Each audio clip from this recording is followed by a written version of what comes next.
Yes.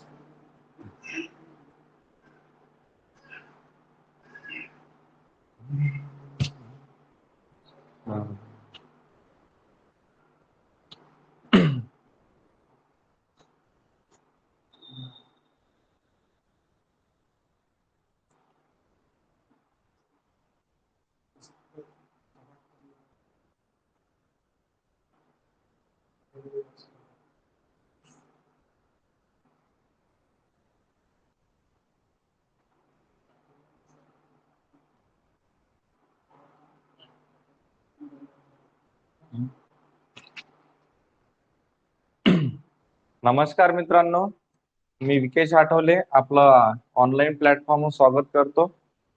बघा, आजचं जे काही समजा आपलं सब्जेक्ट आहे, तुमची जे काही तलाठीची बॅच आहे, या तलाठीच्या बॅच मध्ये आपण काय करणार आहे आज जीके घेणार आहे, जे की तुम्हाला 25 मार्क्ससाठी असते. ठीक आहे. तर जीके मध्ये आपण आज पहिला जो सब्जेक्ट घेणार आहे भारतीय राज्य व्यवस्था घेणार आहे. ठीक आहे. तर भारतीय राज्य व्यवस्थेबद्दल आपण सर्व व्यवस्थित पाहणार आहे. Good morning. बघा, महत्वाची गोष्ट म्हणजे काय की आपल्याला जे काही समजा तुमची तलाठी भरती असेल, ठीक आहे, तर या तलाठी भरतीमध्ये किंवा सरळ सेवा असो, ठीक आहे, या सर्व भरतीमध्ये काय असते की तुम्हाला 25 मार्क्स 25 प्रश्नाला काय असते, जीके असते. ठीक आहे. म्हणजे साधारणतः तलाठीचा जर विचार केला आपण, तर तुम्हाला 25 प्रश्न, हे 25 प्रश्न कशावर असतात, तर जीके वर असतात. कशावर असतात? जीके वर असतात. ठीक आहे. माझा आवाज येत आहे काय? एक वेळ सांगा बरं. आवाज येत आहे का? कमेंट करा बरं. आवाज येत आहे का व्यवस्थित?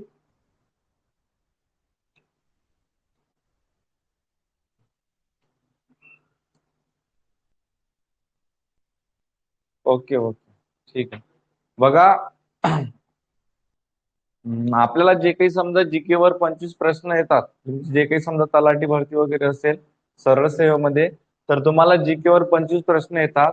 या 25 प्रश्नामध्ये आपल्याला 4 ते 5 सब्जेक्ट राहतात. किती राहतात? 4 ते 5 सब्जेक्ट. ज्यामध्ये पाहू आपण, तुम्हाला राहते एक इतिहास. ठीक आहे. दुसरा सब्जेक्ट राहते तुम्हाला राज्य व्यवस्था, भारतीय राज्य व्यवस्था. ठीक आहे. तिसरा सब्जेक्ट राहते याच्यामध्ये भूगोल. ठीक आहे. चौथा सब्जेक्ट राहते, आता एक दोन प्रश्न तुम्हाला याच्यावर पण येतात, सायन्सवर पण येतात. ठीक आहे.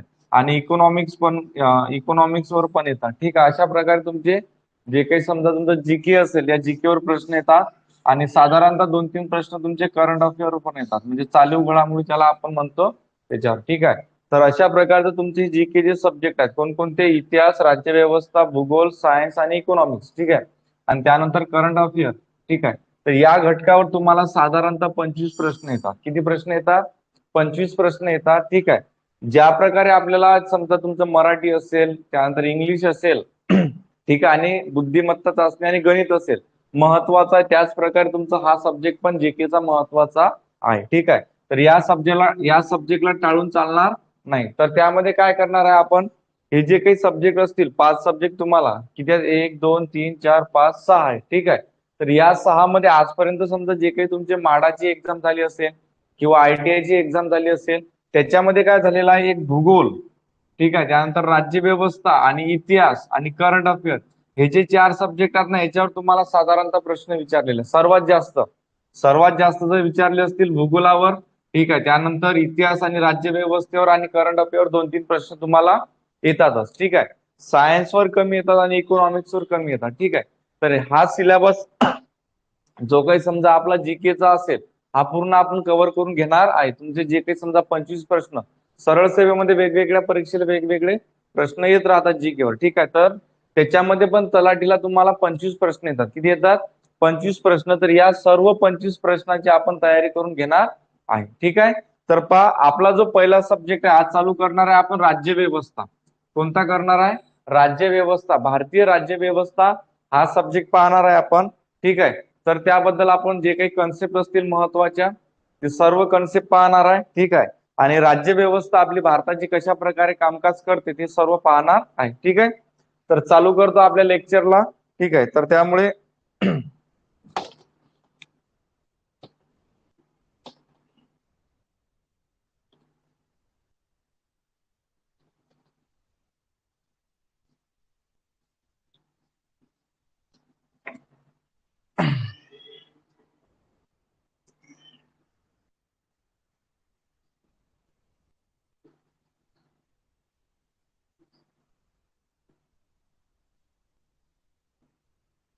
ठीक आहे. भारतीय राज्य व्यवस्थेचा आपल्याला अभ्यास करायचा आहे. ठीक आहे. Good morning. भारतीय राज्यव्यवस्थेचा आपल्याला अभ्यास करायचा आहे. ठीक आहे. बघा आता भारतीय राज्यव्यवस्थेचा जेव्हा आपण अभ्यास करतो तेव्हा आपल्या भारतीय राज्यव्यवस्थेचा महत्वाचा घटक कोण आहे, तर आपलं भारतीय संविधान आहे. कोण आहे? आपलं भारतीय संविधान आहे. ठीक आहे. आणि या भारतीय संविधानाची 3 स्तंभ आहेत महत्वाचे. भारतीय राज्यव्यवस्थेमध्ये महत्वाचं कोण आहे? आपलं भारतीय राज्यव्यवस्था आहे. आणि या भारतीय राज्यव्यवस्थेमध्ये आपलं कोण आहे महत्वाचं, म्हणजे एक महत्वाचा घटक कोणता आहे, तर आपलं भारतीय संविधान आहे. ठीक आहे. आणि या भारतीय संविधानाचे 3 स्तंभ आहेत महत्वाचे. बघा आजचं जे काही समजा आपलं सुरुवातीला स्टार्टिंगला जे काही आपण पाहणार आहे भारतीय राज्यव्यवस्थेबद्दल, तर हे जर राज्यव्यवस्था तुम्हाला आज समजली किंवा भारतीय संविधानाचे 3 महत्वाचे स्तंभ जे काही असतील हे जर तुम्हाला समजलं ना, तर पॉलिटीचा अभ्यास करणं तुम्हाला खूप सोपं जाणार आहे. ठीक आहे. तर बघा भारतीय राज्यव्यवस्थेमध्ये महत्वाचा घटक कोण आहे? आपला भारतीय संविधान आहे. आणि या भारतीय संविधानाचे 3 महत्वाचे स्तंभ आहेत. ठीक आहे. 3 महत्वाचे स्तंभ आहेत. तर कोणकोणते ते पहा. 3 महत्वाचे स्तंभ कोणते? तर एक आहे आपलं कार्यकारी मंडळ आहे. ठीक आहे. कोण आहे? कार्यकारी मंडळ आहे महत्वाचं. ठीक आहे. त्यानंतर आपला दुसरा घटक आहे याच्यातला महत्वाचा कायदे मंडळ. ठीक आहे. कायदे मंडळ. आणि तिसरा घटक आहे महत्वाचा न्याय मंडळ. ठीक आहे. आपली जे काही भारतीय संविधान असेल या भारतीय संविधानाचे 3 स्तंभ आहेत महत्वाचे. कोणकोणते? कार्यकारी मंडळ, कायदे मंडळ आणि न्याय मंडळ. या 3 स्तंभानुसार आपली पूर्ण भारतीय व्यवस्था चालू राहते. ठीक आहे. हे जे 3 स्तंभ आहेत महत्वाचे, या 3 स्तंभानुसार आपली पूर्ण भारतीय व्यवस्था किंवा राज्य व्यवस्था आपली पूर्ण चालू राहते. तर आता मला सांगा, कार्यकारी मंडळ, कायदेकारी मंडळ आणि न्याय मंडळ याच्याबद्दल तुम्हाला थोडंफार काही माहित आहे का? सांगा बरं. समजा आपलं कार्यकारी मंडळ असेल. ठीक आहे. कार्यकारी मंडळामध्ये कोण येते? कायदे मंडळामध्ये कोण येते? आणि न्याय मंडळामध्ये कोण येते?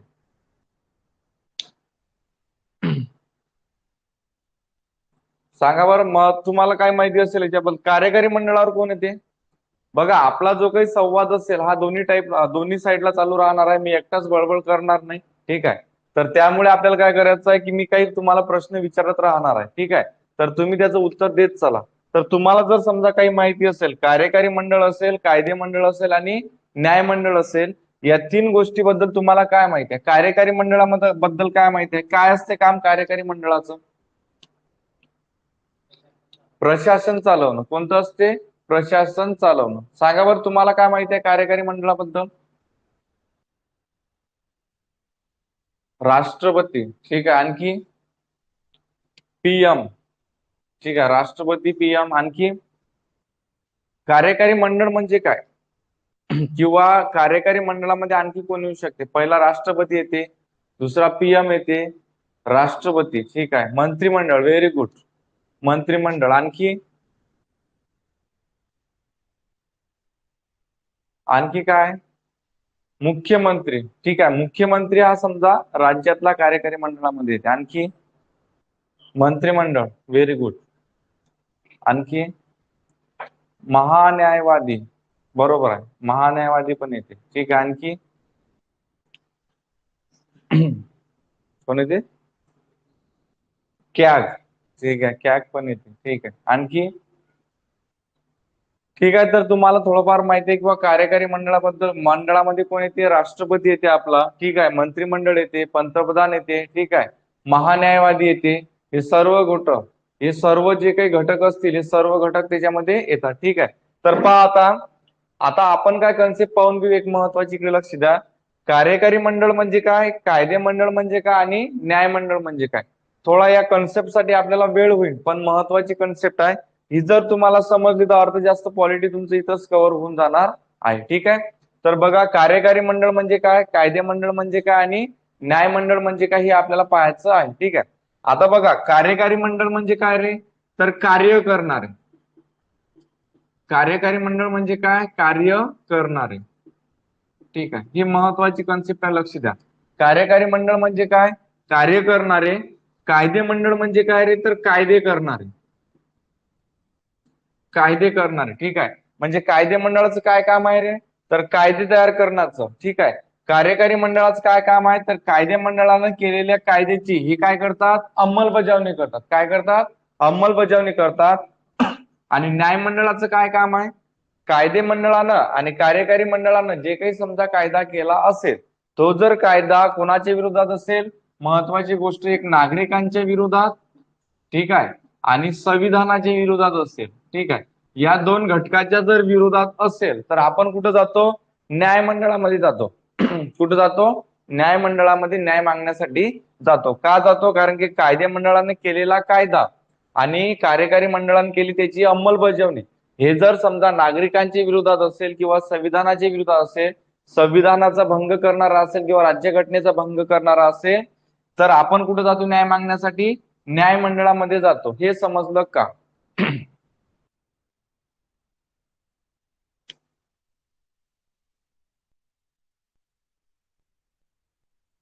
बघा, पहिलं काय सांगितलं, कार्यकारी मंडळ म्हणजे काय, कार्य करणारे.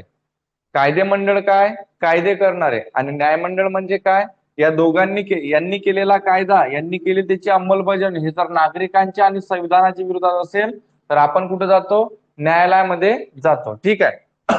बघा आता आता कार्यकारी मंडळामध्ये कोण येते रे, तर ते पाहू आपण. पहिला व्यक्ती येते महत्वाचा, राष्ट्रपती. कोण असते पहिला व्यक्ती, राष्ट्रपती हा व्यक्ती असते पहिला महत्वाचा. कोण आहे, राष्ट्रपती. दुसरा याच्यामध्ये कोण असते, तर उपराष्ट्रपती असते. कोण असते, उपराष्ट्रपती. ठीक आहे. कार्यकारी मंडळामध्ये कोण असते, राष्ट्रपती, उपराष्ट्रपती. तिसरा कोण असते आपला, पंतप्रधान. कोण असतात, पंतप्रधान. ठीक आहे. चौथा घटक कोण असते याच्यामध्ये, तर मंत्रिमंडळ. कोण असते, मंत्रिमंडळ. ठीक आहे. आणि पाचवा घटक कोण असते याच्यामध्ये, महान्यायवादी. महान्यायवादी. ठीक आहे. हे सर्व जे घटक आहेत, कोण कोण, राष्ट्रपती, उपराष्ट्रपती, पंतप्रधान, मंत्रिमंडळ आणि महान्यायवादी, हे पाचीच्या पाची घटक कशामध्ये येतात, कार्यकारी मंडळामध्ये येतात. कशामध्ये येतात, कार्यकारी मंडळामध्ये येतात. त्यानंतर आता आपल्याला पाहायचं आहे कायदे मंडळ. कोण पाहायचं आहे, कायदे मंडळ. तर कायदे मंडळामध्ये महत्वाचा कोण येते, पहिला व्यक्ती असते आपला राष्ट्रपती. तुम्ही पाहिलं असेल राष्ट्रपती कायदे मंडळामध्ये का महत्वाचा आहे, कारण की बघा, जेव्हा आपलं संसदेचं नवीन संसद जेव्हा स्थापन म्हणजे हे उद्घाटन झालं होतं, उद्घाटन झाल्यानंतर समजा उद्घाटनाच्या वेळेस काय झालं होतं की तिथं राष्ट्रपतीला बोलवण्यात आलं नव्हतं, तर सर्व विरोधी पक्षांनी काय केला, त्या उद्घाटनावर बहिष्कार केला होता. तर तेव्हा कायदे मंडळाचा हा अविभाज्य भाग असते हे आपल्याला तेव्हा समजलं होतं. तर म्हणून कायदे मंडळामध्ये सर्वात महत्वाचा व्यक्ती कोण आहे आपला, तर पहिला व्यक्ती आहे राष्ट्रपती. कोण आहे, राष्ट्रपती. त्यानंतर राष्ट्रपती झाल्यानंतर दुसरा घटक आहे महत्वाचा याच्यामध्ये, संसद. कोण आहे रे, संसद आहे. कोण आहे, पहिला राष्ट्रपती, त्यानंतर दुसरा घटक आहे संसद. आणि या संसदेमध्ये दोन महत्वाचे सभागृह असतात, एक असते लोकसभा आणि दुसरा असते राज्यसभा. ठीक आहे. राष्ट्रपती, संसद, संसदेमध्ये लोकसभा आणि दुसरा घटक असते राज्यसभा. ठीक आहे. हे झालं आपलं कायदे मंडळ. पहिला असते राष्ट्रपती, संसद, लोकसभा आणि राज्यसभा. आता या राज्यसभेमध्ये एक व्यक्ती असते महत्वाचा, जो की कोण असते, उपराष्ट्रपती असते. कोण असते इथं, उपराष्ट्रपती. कोण असते, उपराष्ट्रपती. हा जो उपराष्ट्रपती असते हा राज्यसभेचा काय असते, पदसिद्ध सभापती असते. ठीक आहे. म्हणून हा पण घटक कायदे मंडळाचा समजला जातो. कोण, उपराष्ट्रपती. म्हणजेच कायदे मंडळामध्ये कोण येते, राष्ट्रपती, उपराष्ट्रपती, संसद, लोकसभा आणि राज्यसभा. ठीक आहे. हे जे महत्वाचे घटक आहे कशामध्ये येतात, कायदे मंडळामध्ये येतात. ठीक आहे. आणि न्याय मंडळामध्ये कोण येते रे, तर न्याय मंडळामध्ये येते सर्वोच्च न्यायालय आणि उच्च न्यायालय, म्हणजे सुप्रीम कोर्ट आणि हायकोर्ट. ठीक आहे. हे अशा प्रकारचं आपलं कायदे मंडळ, कार्यकारी मंडळ आणि न्याय मंडळ हे तीन महत्वाचे स्तंभ आहेत आपल्या कशाचे, भारतीय संविधानाचे. ठीक आहे. म्हणजे आपल्याला भारतीय राज्य व्यवस्थेचा अभ्यास करत असताना पहिला घटकाचा कोणाचा अभ्यास करायचा आहे, तर पहिले आपल्या भारतीय संविधानाची निर्मिती कशी झाली, निर्मिती जे काही समजा भारतीय संविधानाचे आपण कशा प्रकारे भारतीय संविधान तयार केलं, त्याच्यासाठी संविधान समिती कोणती होती, कशी होती, काय होती, किती सदस्य होते, या सर्व घटकामध्ये म्हणजे भारतीय संविधानाची रचना ज्याला म्हणतो आपण, भारतीय संविधानाची रचना या घटकाचा आपल्याला अभ्यास करायचा आहे. आणि या भारतीय संविधानाचे 3 स्तंभ आहेत. कोणकोणते? कार्यकारी मंडळ, कायदे मंडळ आणि न्याय मंडळ. ठीक आहे. तर आता कार्यकारी मंडळामध्ये पहिला व्यक्ती कोण येते? राष्ट्रपती. त्यानंतर कोण येते? उपराष्ट्रपती. उपराष्ट्रपती नंतर कोण आहे? पंतप्रधान. पंतप्रधान नंतर मंत्रिमंडळ आणि मंत्रिमंडळ नंतर महान्यायवादी येते. ठीक आहे. दुसरा घटक कोणता आहे आपला? कायदे मंडळाचा. कायदे मंडळामध्ये कोण पहिला? राष्ट्रपती. कोण येते? राष्ट्रपती. दुसरा घटक उपराष्ट्रपती. ठीक आहे. त्यानंतर संसद. आता संसदेमध्ये कोण? लोकसभा आणि दुसरा कोण आहे? राज्यसभा. आता लोकसभा ही कोणाचं सभा म्हणजे कोणाचं प्रतिनिधित्व करते? तर लोकसभा करते लोकांचं प्रतिनिधित्व करणारं सभागृह आहे. लोकांचं कोणाचं प्रतिनिधित्व करते? लोकांचं. आणि राज्यसभा कोणाचं प्रतिनिधित्व करते? तर हे राज्याचं प्रतिनिधित्व करणारं सभागृह आहे. ठीक आहे. हे जे दोन हे महत्वाचे घटक असतील हे कोणाचे आहेत? कायदे मंडळाचे. ठीक आहे. आणि त्यानंतर कोण आहे आपला तिसरा घटक महत्वाचा? न्यायमंडळ आहे. ते कोण आहे? न्यायमंडळ. न्यायमंडळ मध्ये येते सुप्रीम कोर्ट आणि दुसरा येते हायकोर्ट. ठीक आहे. न्यायमंडळामध्ये कोण येते? बरोबर आहे. राज्यसभा हे राज्याचं प्रतिनिधित्व करणार आहे. बरोबर आहे. तर न्यायमंडळामध्ये येते एक सुप्रीम कोर्ट आणि दुसरा कोण येते? हायकोर्ट. ठीक आहे. अशा प्रकारे हे 3 स्तंभ आहेत महत्वाचे आपल्या भारतीय संविधानाचे. आता याच्यामध्ये काय पाहणार आहे? आपला हा जो भारतीय संविधानाचे 3 स्तंभ आहेत याच्यामध्ये कायदे जे काही समजा कार्यकारी मंडळ असेल हे संविधानाच्या कोणत्या भागामध्ये येते? कायदे मंडळ कोणत्या भागामध्ये येते आणि न्यायमंडळ कोणत्या भागामध्ये येते हे पाहणार आहे. ठीक आहे. आता बघा, कार्यकारी मंडळ, कायदे मंडळ आणि न्यायमंडळ हे तिन्ही जे काही स्तंभ असेल तर भारतीय संविधानाच्या कोणत्या भागामध्ये येते सांगा बरं, तुम्हाला माहित असेल तर. सर्वच तुषार आपण सर्वच एक्सप्लेन करणार आहे. महान्यायवादी म्हणजे काय, मंत्रिमंडळ म्हणजे काय, सर्वच गोष्टी आपण एक्सप्लेन करणार आहे. ठीक आहे. फक्त सध्या काय करा तुम्ही, ही जी व्यवस्था आहे कशा प्रकारे काम करते हे पहा. आपल्याला सर्व घटक हे जे असतील आपल्याला सर्व घटक सेपरेट मध्ये पाहायचे आहे. ठीक आहे. सर्वच पाहणार आहे आपण. महान्यायवादी पाहणार आहे, मंत्रिमंडळ, पंतप्रधान. ठीक आहे. हे सर्वच घटक आपण पाहणार आहे. ठीक आहे. तर आता सांगा मग मला आता याच्यामध्ये काय विचारलं होतं मी प्रश्न? कार्यकारी मंडळ, कायदे मंडळ आणि न्यायमंडळ हे राज्य घटनेच्या कोणत्या भागामध्ये येतात? ठीक आहे. राज्य घटनेचे भाग असतील ना, एकूण 25 भाग आहेत सध्या, सुरुवातीला 22 होते. ठीक आहे. तर त्या 22 भाग म्हणजे त्या 25 भागामध्ये कार्यकारी मंडळ, कायदे मंडळ आणि न्यायमंडळ केंद्राचं, ठीक आहे, केंद्र सरकारचं किंवा संघ राज्याचं हे राज्य घटनेच्या कोणत्या भागामध्ये येते सांगा बरं?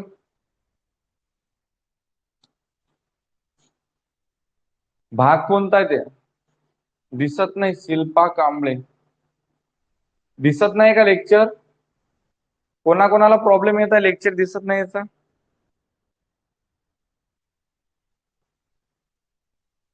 तुमच्या मोबाईल मध्ये तुमचे जे काही समजा तुम्ही ज्याच्यामध्ये लेक्चर बघत आहात मोबाईल मध्ये वगैरे त्याच्यामध्ये पहा, तुमची सेटिंग पहा बरोबर व्यवस्थित. बाकी सर्वांना प्रॉब्लेम आहे का काही दिसण्याचा वगैरे? लेक्चर सर्वांना दिसत आहे ना?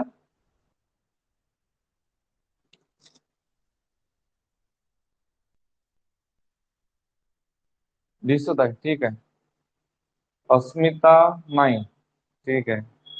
नाही sir. Clear clear clear clear आहे ना? ठीक आहे. ज्यांना प्रॉब्लेम येत असेल त्यांनी तुमच्या मोबाईल मध्ये जे काही समजा सेटिंग असेल ते व्यवस्थित पहा.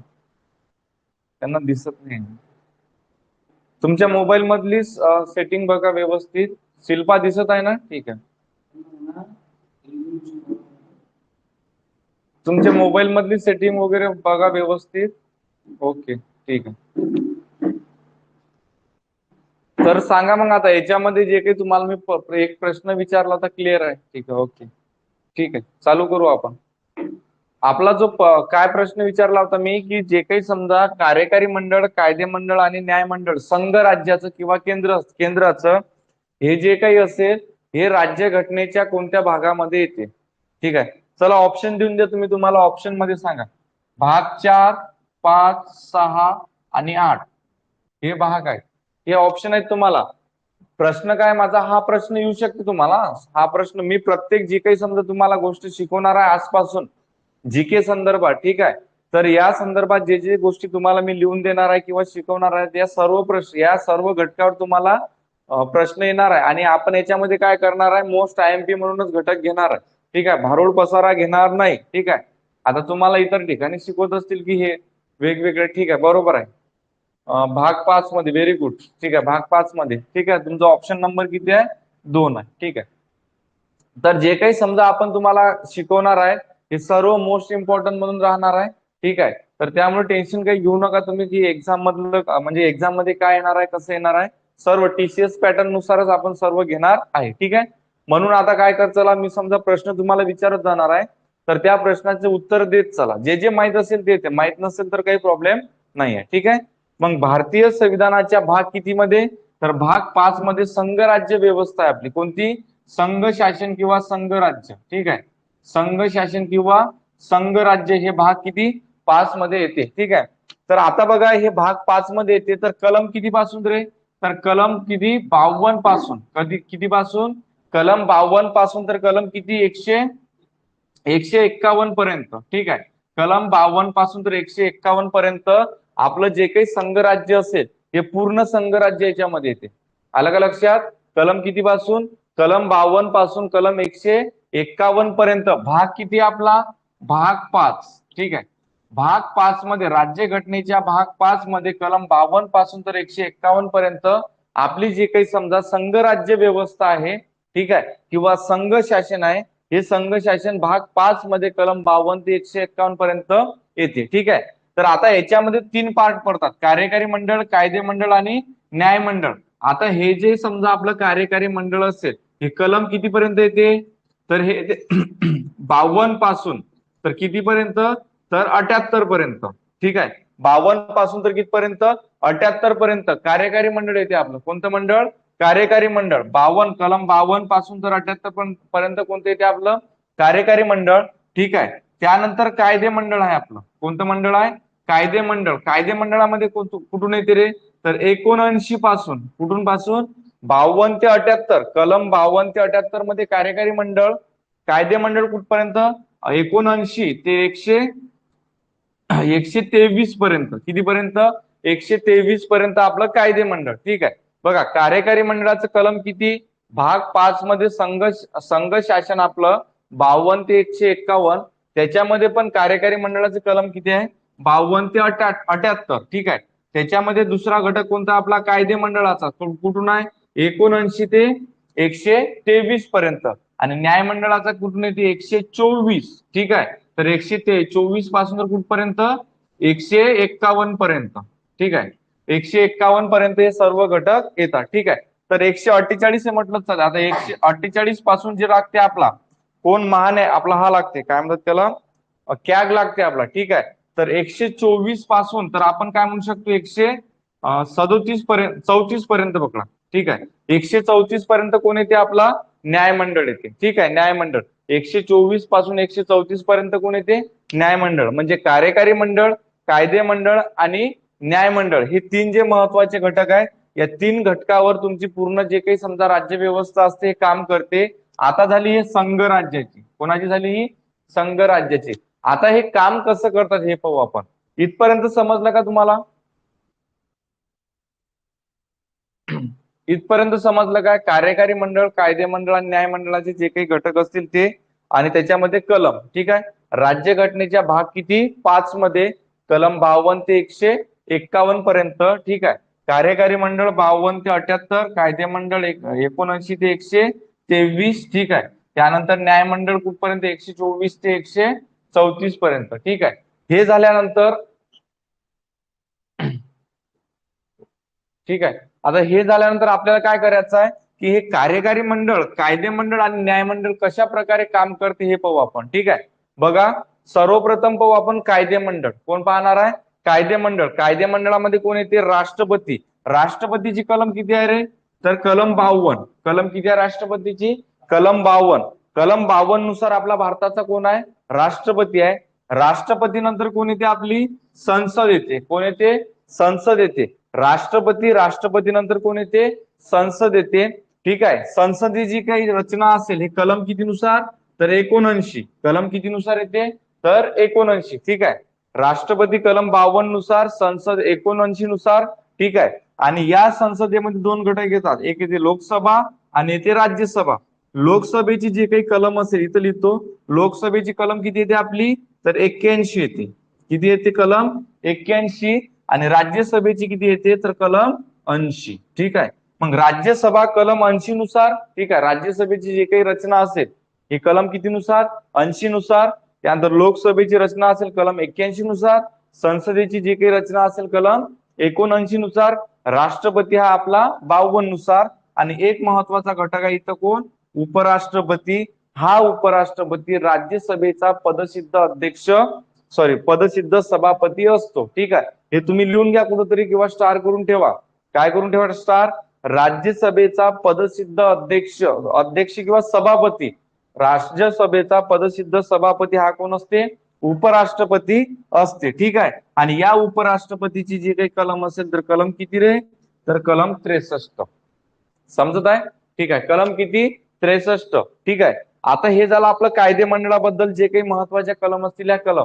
आता कायदेमंडळ काम कसं करते पाहू. ठीक आहे. कायदेमंडळाचं काय काम असते तर कायदेमंडळाचं काम असते कायदे करण्याचं. कायदेमंडळाचं काम काय असते कायदे करण्याचं. आता कायदे करण्यासाठी काय काय होणार आहे कायदेमंडळामध्ये तर पहिलं सर्वप्रथम संसदेमध्ये जे काही समजा आपली संसद असेल ही संसद काय करते एक विधेयक मांडले जाते. संसदेमध्ये काय केलं जाते विधेयक. बघा हे तुम्हाला थोडं हे वाटणार आहे लेंदी वाटणार आहे परंतु कन्सेप्ट महत्वाची आहे. ही जी कन्सेप्ट तुम्हाला समजली ना तर आजच सांगतो तुम्हाला पूर्ण पॉलिटी जर तुम्ही पुस्तक घेऊन बसले वाचण्यासाठी तर पूर्ण पॉलिटी तुम्हाला समजणार आहे. ठीक आहे. तर फक्त हा जो भाग आहे ना बेसिक भाग आहे राज्यघटनेचा तर हा समजून घ्या तुम्ही. हा एक वेळ तुम्हाला समजला नंतर बाकीचं काही नाही कलमच पाठ करावं लागते आणि महत्वाचे जे काही घटक असतील मी तुम्हाला सांगून देणार आहे. ठीक आहे. त्याच्याशिवाय बाकी काही नाही केलं तरी चालणार आहे. ठीक आहे. तर बघा कायदे मंडळाचं काय काम असते महत्वाचं तर कायदे करण्याचं. काय असते कायदे मंडळाचं काम कायदे करण्याचं काम असते कायदे मंडळाचं. ठीक आहे. आता कायदे मंडळामध्ये महत्वाचा घटक आहे राष्ट्रपती आणि दुसरा कोण आहे संसद. ही जी संसद आहे ना या संसदेमध्ये काय केलं जाते ते एक विधेयक मांडलं जाते. आता संसदेमध्ये लोकसभा आणि राज्यसभा. आता कायदे कोणासाठी करतात तर नागरिकांसाठी. कोणासाठी करतात नागरिकांसाठी कायदा तयार केला जातो. ठीक आहे. आता नागरिकांसाठी म्हणजे काय होती जेव्हा नागरिकांना आवश्यकता वाटते समजा देशाचे जे काही समजा असेल राष्ट्रपती असेल पंतप्रधान असेल आणि त्याचं मंत्रिमंडळ असेल यांना असं वाटलं किंवा नागरिकांसाठी आपल्याला काय करायचं नागरिकांच्या हिताचा कायदा तयार करायचा आहे तर कायदा तयार करण्याचं काम कोण करते संसद करते. कोण करते संसद करते. मग या संसदेमध्ये लोकसभा आणि राज्यसभा. लोकसभा हे कोणाचं प्रतिनिधित्व करते लोकांचं आणि राज्यसभा कोणाचं करते राज्यांचं. या राज्यसभेला आपण कोणतं सभागृह म्हणतो वरिष्ठ सभागृह असं म्हणतो. राज्यसभेला काय म्हणतो आपण वरिष्ठ सभागृह म्हणतो आणि लोकसभेला आपण काय म्हणतो कनिष्ठ सभागृह. ठीक आहे. राज्यसभेला काय म्हणतो आपण हे दिसत नसेल जे काही समजा राज्यसभा असेल याला काय म्हणतो आपण कनिष्ठ सभागृह. काय म्हणतो आपण याला कनिष्ठ सभागृह. आणि राज्यसभेला काय म्हणतो आपण वरिष्ठ सभागृह. इथं लिहितो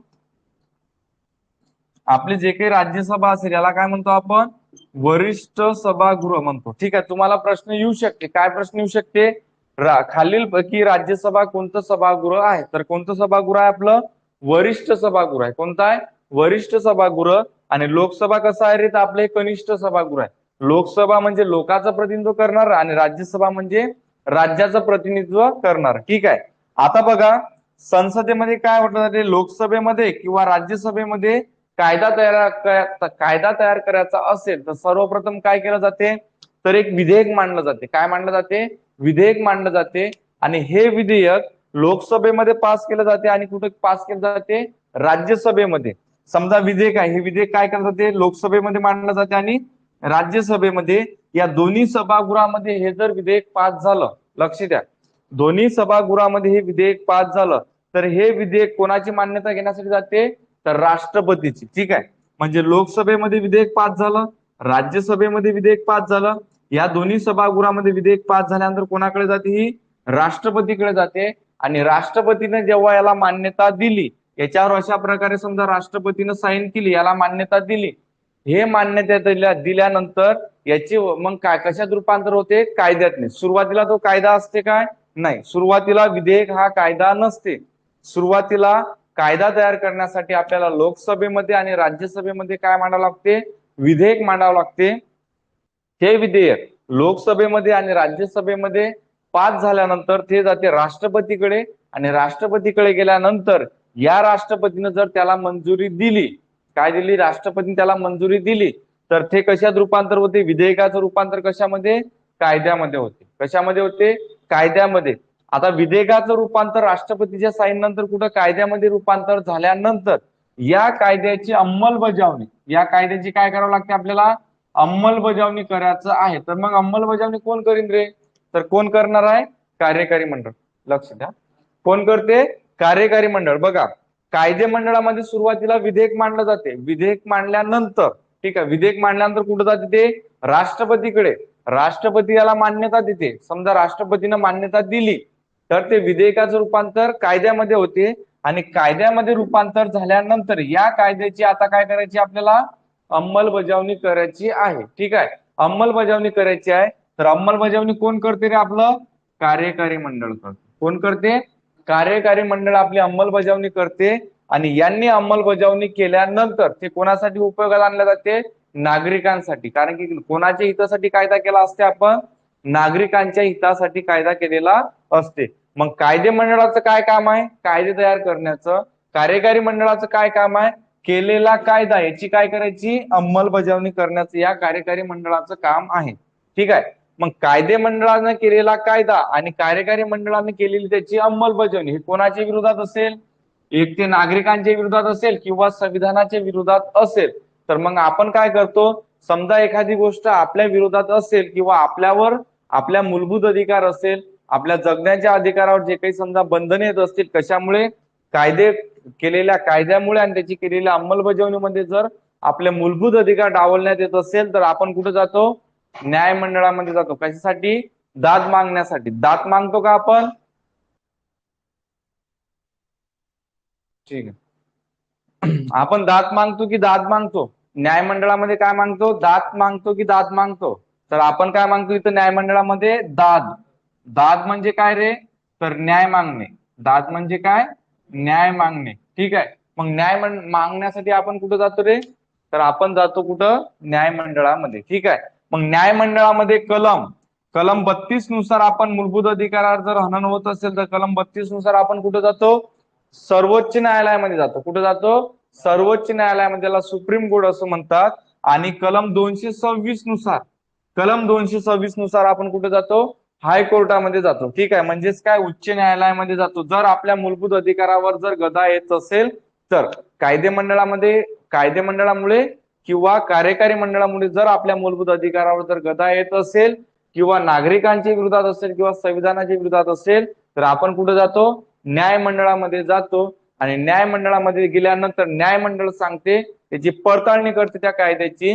आणि कायद्याची पडताळणी केल्यानंतर काय होते, तर न्यायमंडळ सांगते तुम्ही केलेला कायदा, म्हणजे कायदे मंडळाने केलेला कायदा आणि कार्यकारी मंडळाने केलेली त्याची अंमलबजावणी हे नागरिकांच्या विरोधात आहे आणि हे भारतीय संविधानाच्या विरोधात आहे. मग या कायद्याला काय करते ते, आपलं जे काही समजा न्यायमंडळ असेल हे काय करते, रद्द करते. कोणाला सांगते, या सरकारला सांगते की तुम्ही केलेला कायदा संविधानाच्या विरोधात आहे आणि नागरिकांच्या विरोधात आहे. तुम्ही काय करा, याच्यावर या कायद्याला काय करा, रद्द करा. अशा प्रकारे हे कामकाज चालते. समजलं का, इथपर्यंत सांगा.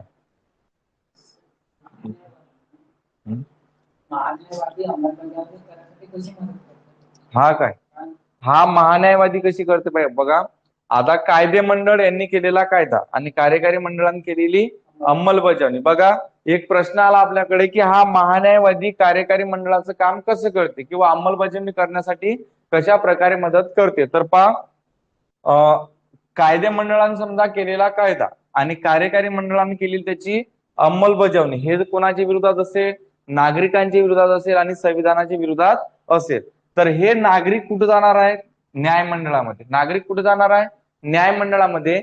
नागरिक न्यायमंडळामध्ये गेल्यानंतर आता या सरकारची, केंद्र सरकारची बाजू मांडण्याचं काम कोण करते, महान्यायवादी. केली अंमलबजावणी, म्हणजे जे काही समजा कार्यच करत आहे तो कोणाचं कार्य करत आहे, केंद्र सरकारचं. म्हणजे नागरिकांच्या विरोधात समजा कायदा केला असेल, ठीक आहे, तर त्या कायदा करणारे कोण असते, केंद्र सरकार असेल. केंद्र सरकारमध्ये केंद्राचं कायदे मंडळ असेल. ठीक आहे, मग याच्या विरोधात जर खटला कुठे गेला, न्यायमंडळामध्ये गेला असेल तर न्यायमंडळामध्ये खटला गेल्यानंतर या केंद्र सरकारची बाजू मांडण्याचं काम कोण करते? महान्यायवादी करते. ते सर्वोच्च न्यायालय असेल किंवा उच्च न्यायालयामध्ये. ठीक आहे, म्हणजे सर्वोच्च न्यायालयामध्ये आणि उच्च न्यायालयामध्ये महान्यायवादी कोणाची बाजू मांडते? केंद्र सरकारची. केंद्र सरकारच्या विरोधात एखादा खटला गेला असेल तर मग काय करत आहे? त्याचं कार्यच करत आहे तो. कोणासोबत करत आहे? केंद्र सरकार सोबत. मग केंद्राचा एक महान्यायवादी असते आणि राज्याचा कोण असते? महाधिवक्ता. ठीक आहे.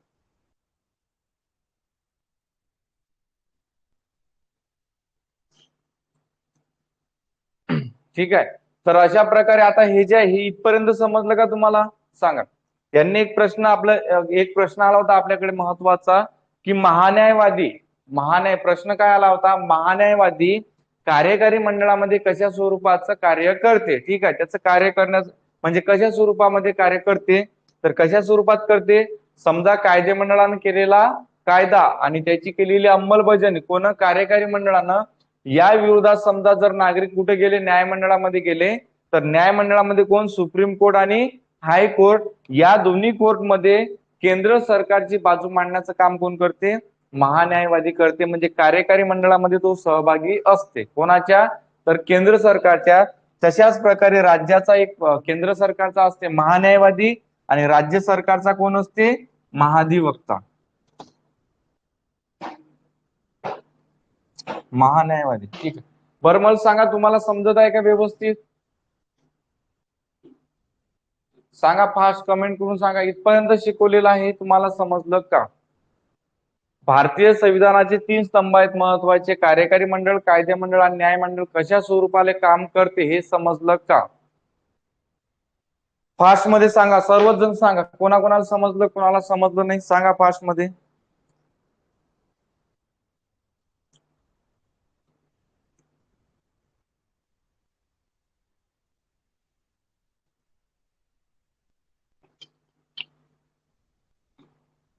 आपलं जे काही चालू आहे हे समजत आहे काय? हो सर, समजत आहे. ठीक आहे सागर.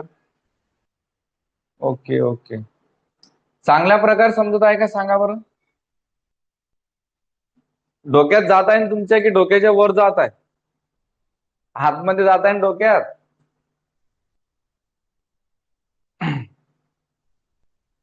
चांगल्या प्रकारे समजलं? ठीक आहे, बरं ठीक आहे. डोक्यातच जात आहे ना? ठीक आहे. बाबासाहेब म्हणत होते, काय म्हणत होते बाबासाहेब? की मला डोक्यात घेऊ म्हणजे डोक्यात नाही घ्या, डोक्यावर घेऊन नाचू नका. ठीक आहे, तर आता त्यांना काय होत आहे की डोक्यात कमी घेतात लोक आणि डोक्यावर जास्त घेतात. तसंच तुम्हाला हे तुमच्या डोक्यातच गेलं ना की डोक्याच्या बाहेर गेलं? हे समजत आहे का तुम्हाला?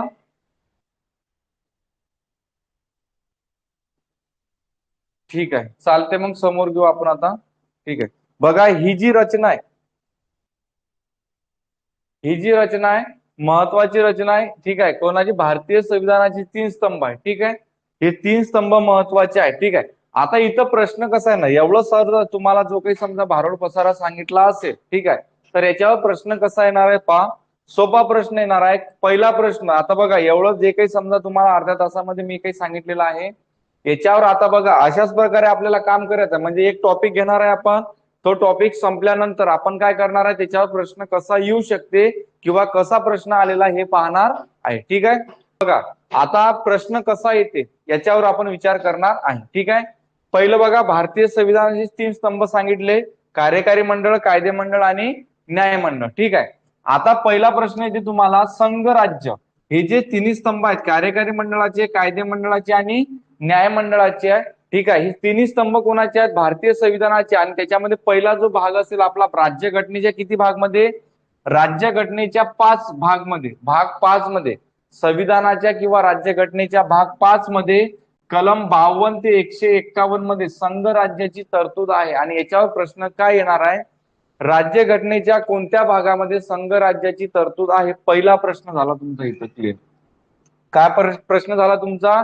की राज्यघटनेच्या कोणत्या भागामध्ये संघ राज्याची तरतूद करण्यात आलेली आहे? तर भाग किती मध्ये रे? तर भाग 5 मध्ये. ठीक आहे, दुसरा प्रश्न काय येणार आहे? भाग 5 मध्ये ठीक आहे याची तरतूद आहे. दुसरा प्रश्न, कोणत्या कलमापर्यंत? तर कलम किती? कलम 52 ते 151 पर्यंत कशाची तरतूद केलेली आहे? संघ राज्याची तरतूद केलेली आहे. कशाची तरतूद केलेली आहे? संघराज्याची तरतूद केलेली आहे. हा झाला तुमचा दुसरा प्रश्न. पहिला प्रश्न काय?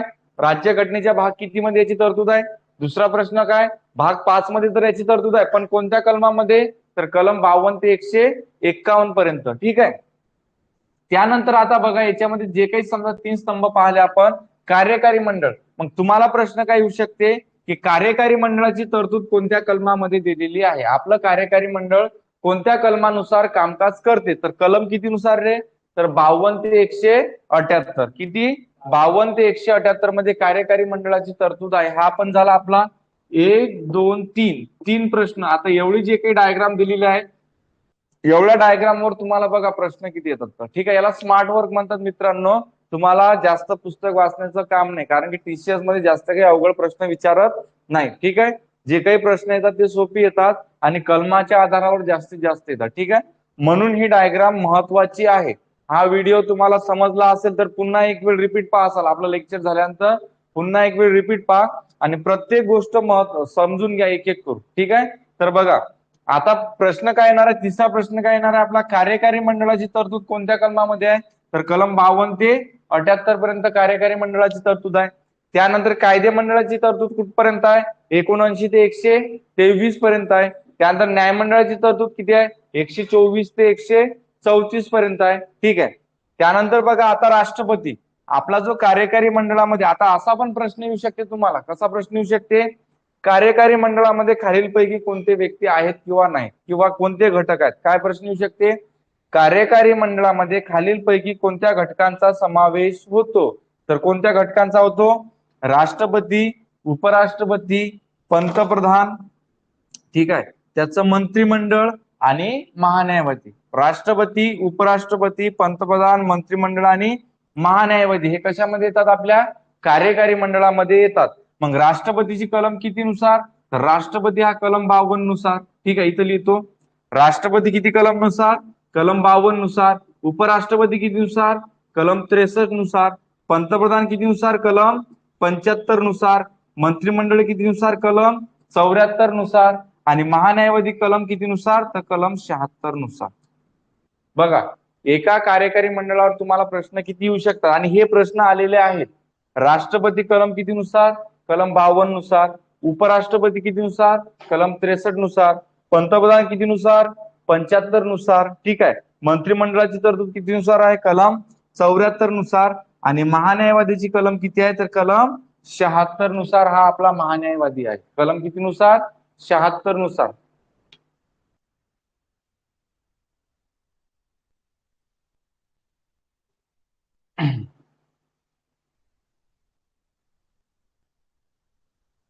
ठीक आहे, कलम 76 नुसार कोण आहे? आपला महान्यायवादी. ठीक आहे, त्यानंतर बघा आता संसद. संसदेवर कसा प्रश्न येऊ शकते?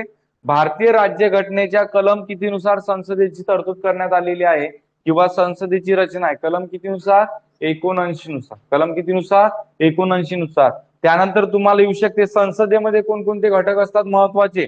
एक असते लोकसभा आणि दुसरा कोण असते? राज्यसभा. ठीक आहे, आणि संसदेचा अविभाज्य भाग कोण आहे? आपला राष्ट्रपती. हा पण प्रश्न तुम्हाला येऊ शकते. संसदेचा अविभाज्य भाग कोण आहे?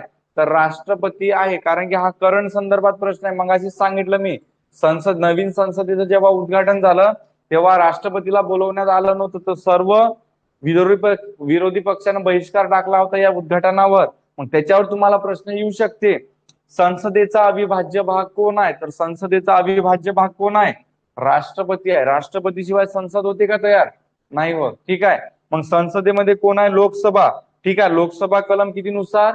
81 नुसार. आणि राज्यसभा कलम किती नुसार? कलम 80 नुसार. ठीक आहे, राज्यसभा कलम 80 नुसार. ठीक आहे, लोकसभा कलम 81 नुसार, राज्यसभा कलम 80 नुसार. लोकसभेला कोणतं सभागृह म्हणतात असा पण प्रश्न येऊ शकते. तर कोणतं आहे ते? कनिष्ठ सभागृह. लोकसभेला काय म्हणू शकतो आपण? कनिष्ठ सभागृह. आणि राज्यसभेला काय म्हणतो? वरिष्ठ सभागृह. ठीक आहे, लोकसभा कनिष्ठ सभागृह, राज्यसभा वरिष्ठ सभागृह. आता इथं जर कन्फ्युज झाले वरिष्ठ कोणतं कनिष्ठ कोणतं, लक्षात ठेवा एक ट्रिक. बघा लोकसभा नाव काय आपल्या सभागृहाचं? लोकसभा. ठीक आहे. काय नाव आहे आपल्या सभागृहाचं? लोकसभा. ठीक आहे. कोणतं सभागृह आहे रे? कनिष्ठ. मग इथं लक्षात ठेवा, कोणतं सभागृह आहे? लोकसभा आहे. पण कोणतं आहे? कनिष्ठ. मग लोकसभा हे कनिष्ठ सभागृह आहे, मग लक्षात ठेवा हे लोक. ठीक आहे. आता वरिष्ठ सभागृह. ठीक आहे. वरिष्ठ सभागृह बघा कोणता आहे? राज्यसभा. वरिष्ठ सभागृह कोणता आहे? राज्यसभा. आणि कोणता आहे ते? वरिष्ठ. म्हणजे राव. आलं का लक्षात? प्रश्न येऊ शकते तुम्हाला. लोकसभा हे कोणतं सभागृह आहे? तर कनिष्ठ सभागृह. कोणतं सभागृह आहे? कनिष्ठ सभागृह. आणि राज्यसभा कोणतं आहे? वरिष्ठ. मग लोकसभा म्हटलं तर लोक आणि राज्यसभा म्हटलं तर राव. आलं का लक्षात? ठीक आहे. त्यानंतर बघा हे झालं. त्यानंतर पाहायचं आपल्याला न्यायमंडळ. न्यायमंडळामध्ये कोण? सर्वोच्च न्यायालय. ठीक आहे. आता कलम 32 नुसार जर तुमच्या मूलभूत अधिकारावर गदा आली तर तुम्ही 32 नुसार सर्वोच्च न्यायालयामध्ये जाऊ शकता. ठीक आहे. आणि सुप्रीम कोर्टामध्ये कलम 226 नुसार जाऊ शकता. ठीक आहे. परंतु सुप्रीम कोर्टाची रचना किंवा आपलं जे काही सर्वोच्च न्यायालयाची रचना असेल हे कलम किती नुसार आहे रे? तर कलम 124 नुसार आहे. कलम किती नुसार आहे? कलम 124 नुसार. आणि हायकोर्टाची कलम किती आहे? तर 214 नुसार. ठीक आहे. हायकोर्टाची किती आहे? 214 नुसार. बघा, सुप्रीम कोर्टाची 124, हायकोर्टाची 214. ठीक आहे. अशा प्रकारे हे झाल्यानंतर आता याच्यावर बघा अशा प्रकारचे तुम्हाला प्रश्न येऊ शकतात. ठीक आहे.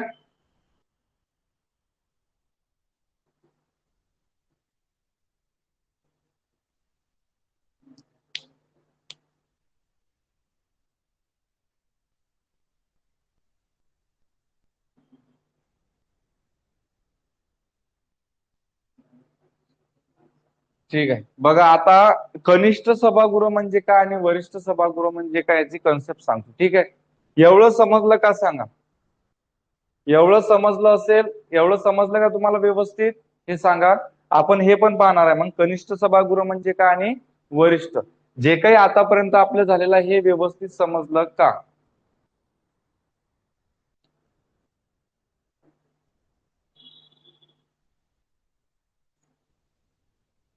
सांगा फास्ट मध्ये सर्वजण सांगा. समजलं का? पीएम. पीएम ला समजलं. ठीक आहे. पीएम कोण? नरेंद्र मोदी. ठीक आहे. समजलं. ओके. चांगल्या प्रकारे समजलं नाही? जास्त फास्ट होत आहे काय? हे सांगा मला एक वेळ. फास्ट होत आहे की एकदम हळू चालत आहे की कशा प्रकारे? समजलं तुम्हाला सर्वांना? हे मला पण समजलं की तुम्हाला सर्वांना समजलं. ठीक आहे.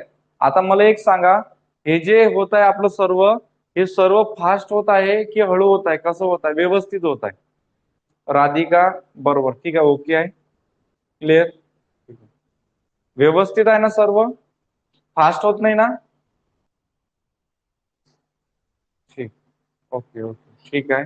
एवढा स्पीड. ठीक. ठीक आहे. ठीक आहे. समजलं आता? हे सर्वांना तुम्हाला समजलं? ठीक आहे. ओके. आता काय करू आपण? एक कन्सेप्ट तुम्हाला सांगतो. कनिष्ठ सभागृह म्हणजे आणि वरिष्ठ सभागृह म्हणजे काय? बघा याच्यावर तुम्हाला हा व्हिडिओ तुम्ही पुन्हा पण पाहू शकता व्यवस्थित.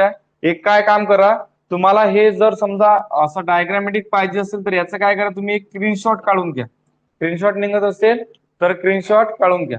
निघते का स्क्रीनशॉट? नाही का? ठीक आहे. स्क्रीनशॉट निघत नसेल तुम्हाला, जर समजा सुरुवात पासून परत पाहायचं असेल तर तुम्ही पाहू शकता. ठीक आहे. आपण काय करू आता? कनिष्ठ सभागृह म्हणजे काय? ठीक आहे. कनिष्ठ सभागृह म्हणजे काय? वरिष्ठ सभागृह म्हणजे काय? हे पाहू. ठीक आहे. इथपर्यंत झालं.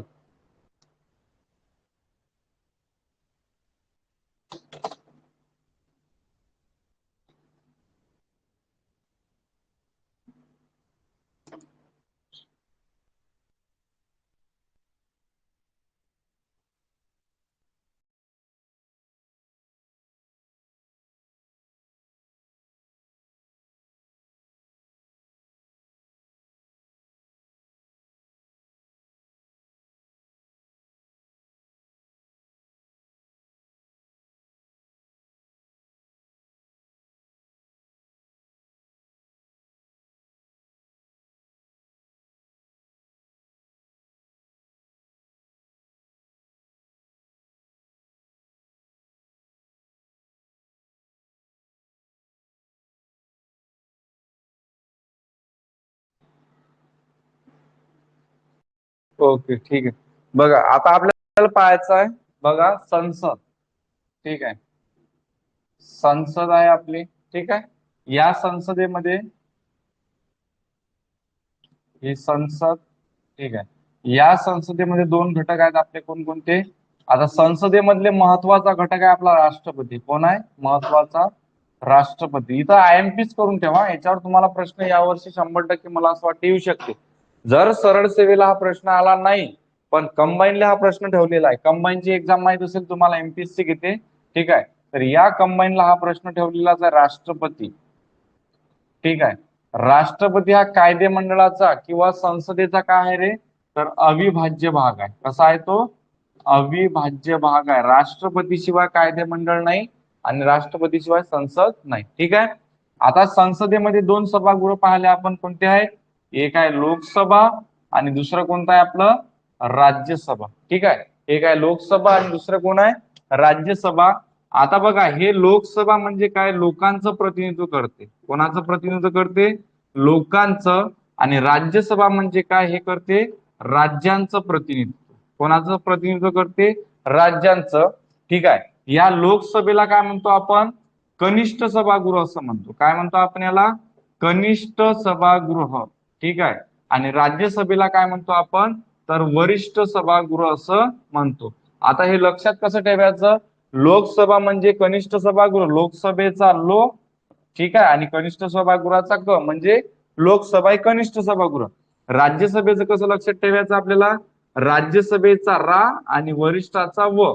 इथं राव आणि इथं काय लक्षात ठेवायचं आपल्याला? लोक. ठीक आहे, आता लोकसभे बघा, लोकांचं प्रतिनिधित्व करणार म्हणजे कोणतं सभागृह? लोकसभा. आता हे लोकांचं प्रतिनिधित्व करते. ठीक आहे, आपण काय करतो? आपले प्रतिनिधी आपण काय करतो? आपले प्रतिनिधी आपण प्रत्यक्षरित्या कुठं पाठवतो रे? लोकसभेमध्ये. कुठं पाठवतो आपण? लोकसभेमध्ये. आणि राज्यसभेमध्ये काय असतात? राज्यसभेमध्ये आपले प्रतिनिधी असतात. कोणाचे असतात? ते लोकांचे प्रतिनिधी असतात. पण आपण निवडून पाठवतो का त्यांना? नाही. त्यांना कोण निवडून पाठवते? जे काही समजा राज्याची विधानसभा असतील, कशाचे? राज्याची जी काही समजा विधानसभा असेल, या विधानसभेचे सदस्य कुठे जातात? हे त्या विधानसभेच्या सदस्याद्वारे निवडून गेले जातात. म्हणजेच ते कुठं जातात? राज्यसभेमध्ये. मग आता हे जे राज्यसभा हे वरिष्ठ सभागृह होणार आहे, कारण की आपल्या प्रतिनिधी मार्फत दुसरे लोक आपण इथं पाठवतो. लोकसभा म्हणजे काय?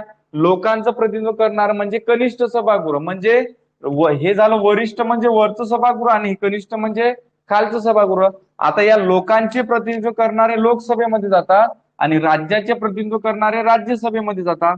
लोकसभेतले जेवढे काही समजा प्रतिनिधी असतात, हे कोणामार्फत निवडून दिले जातात? लोकांमार्फत. कोणामार्फत? लोकांमार्फत निवडून दिले जातात. ठीक आहे, म्हणून त्याला लोकसभा असं म्हणतो आपण. राज्यसभेमधले जे काही समजा प्रतिनिधी असतील, हे काही जे प्रतिनिधी असतील, ठीक आहे, हे जे प्रतिनिधी असतील हे कोणामार्फत निवडून दिले जातात? तर राज्याची जी असते राज्यसभा असते. राज्याची काय? सॉरी, राज्याचं काय असते? विधानसभा असते. काय असते? विधानसभा असते.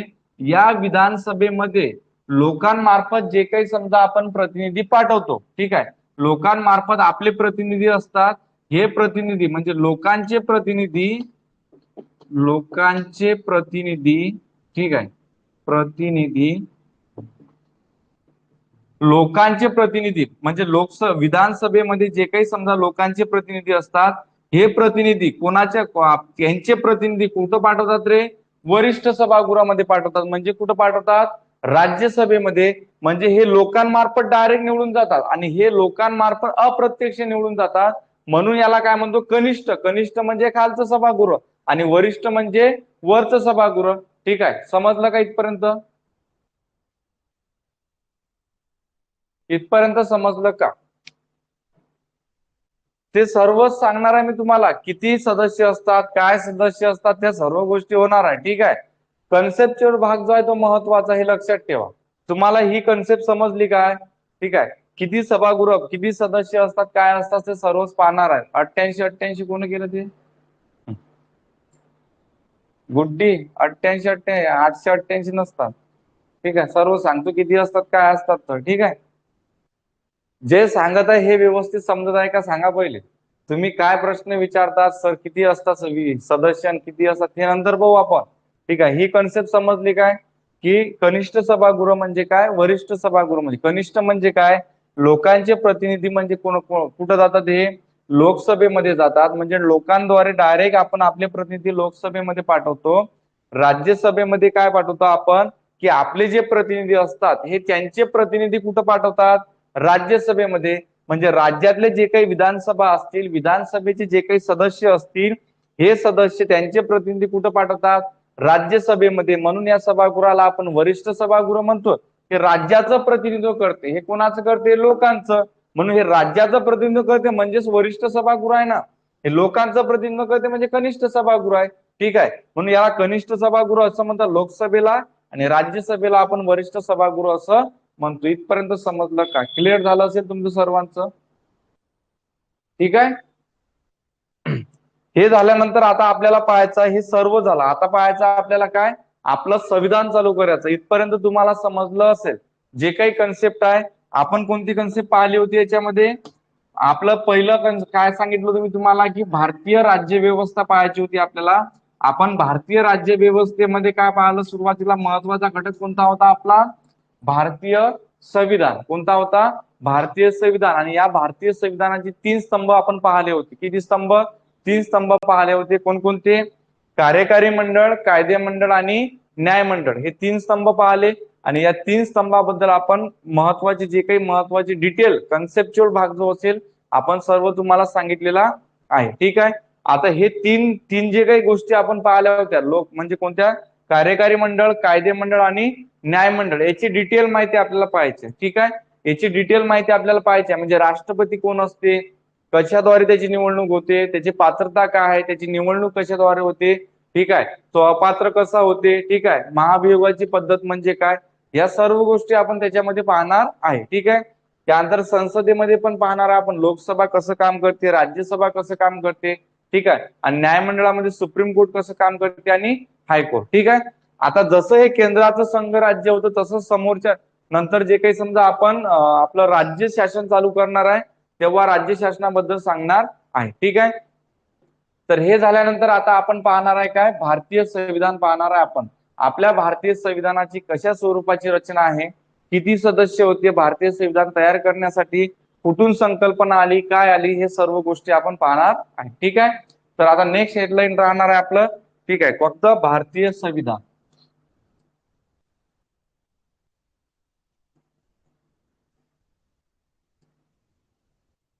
ठीक आहे, भारतीय संविधानाची रचना.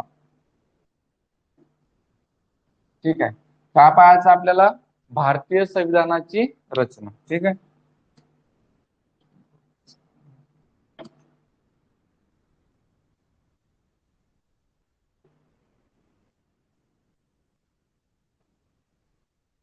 ठीक आहे, आता याची रचना पाहायची आपल्याला, भारतीय संविधान आपलं कशा स्वरूपाचं तयार झालं वगैरे वगैरे. ठीक आहे, बघा आता इथून तुमचे प्रश्न चालू झाले. ठीक आहे, प्रत्येक टॉपिकवर तुम्हाला जे काही पहिली डायग्राम काढून दिली होती त्याच्यावर तर तुम्हाला भरपूर सारे प्रश्न येणारच आहे, पण भारतीय संविधानावर तुम्हाला प्रश्न येणार आहे. ठीक आहे, बघा आता मी जे काही समजा अनालिसिस वगैरे केलेलं आहे, कशाचं जे काही तुमची टीसीएस न आजपर्यंत जे काही एक्झाम घेतलेले आहेत त्या एक्झाम मध्ये काय केलेलं आहे, की भारतीय संविधानाची रचना यावर कमी प्रश्न विचारलेला आहे.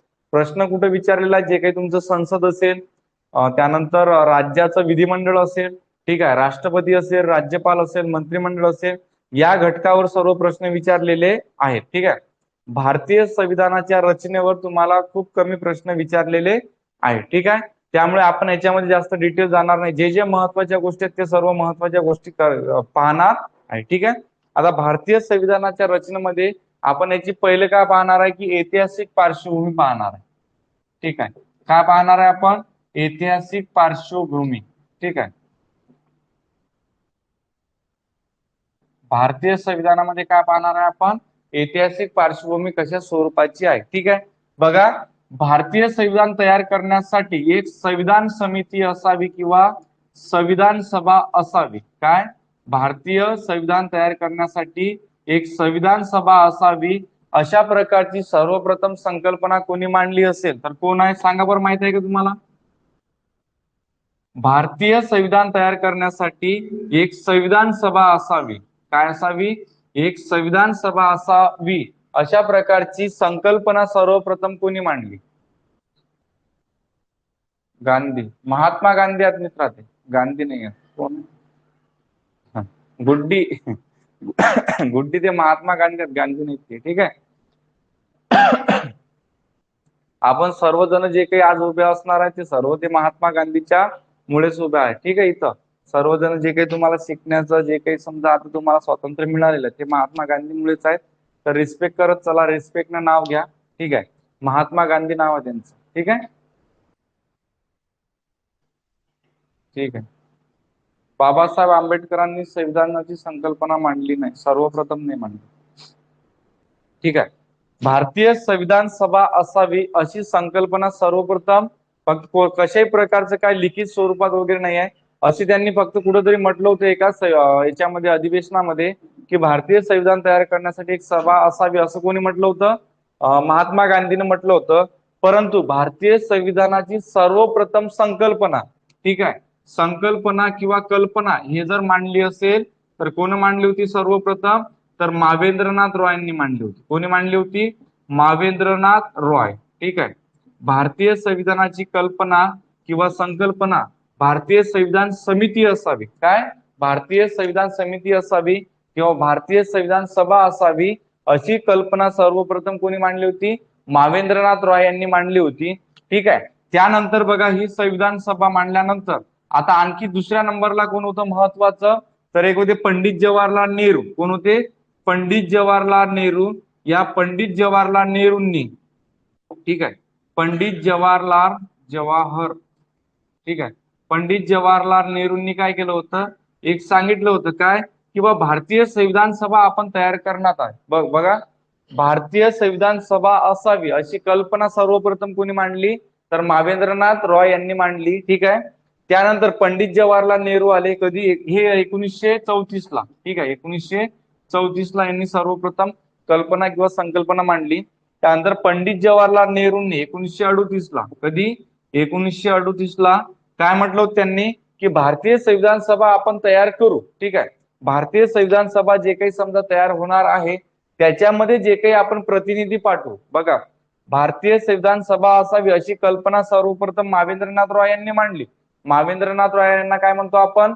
साम्यवादी चळवळीचे अग्रणी असं म्हटलं जाते. ठीक आहे. पंडित जवाहरलाल नेहरूंनी काय सांगितलं 1938 ला राष्ट्रीय काँग्रेसच्या अधिवेशनामध्ये?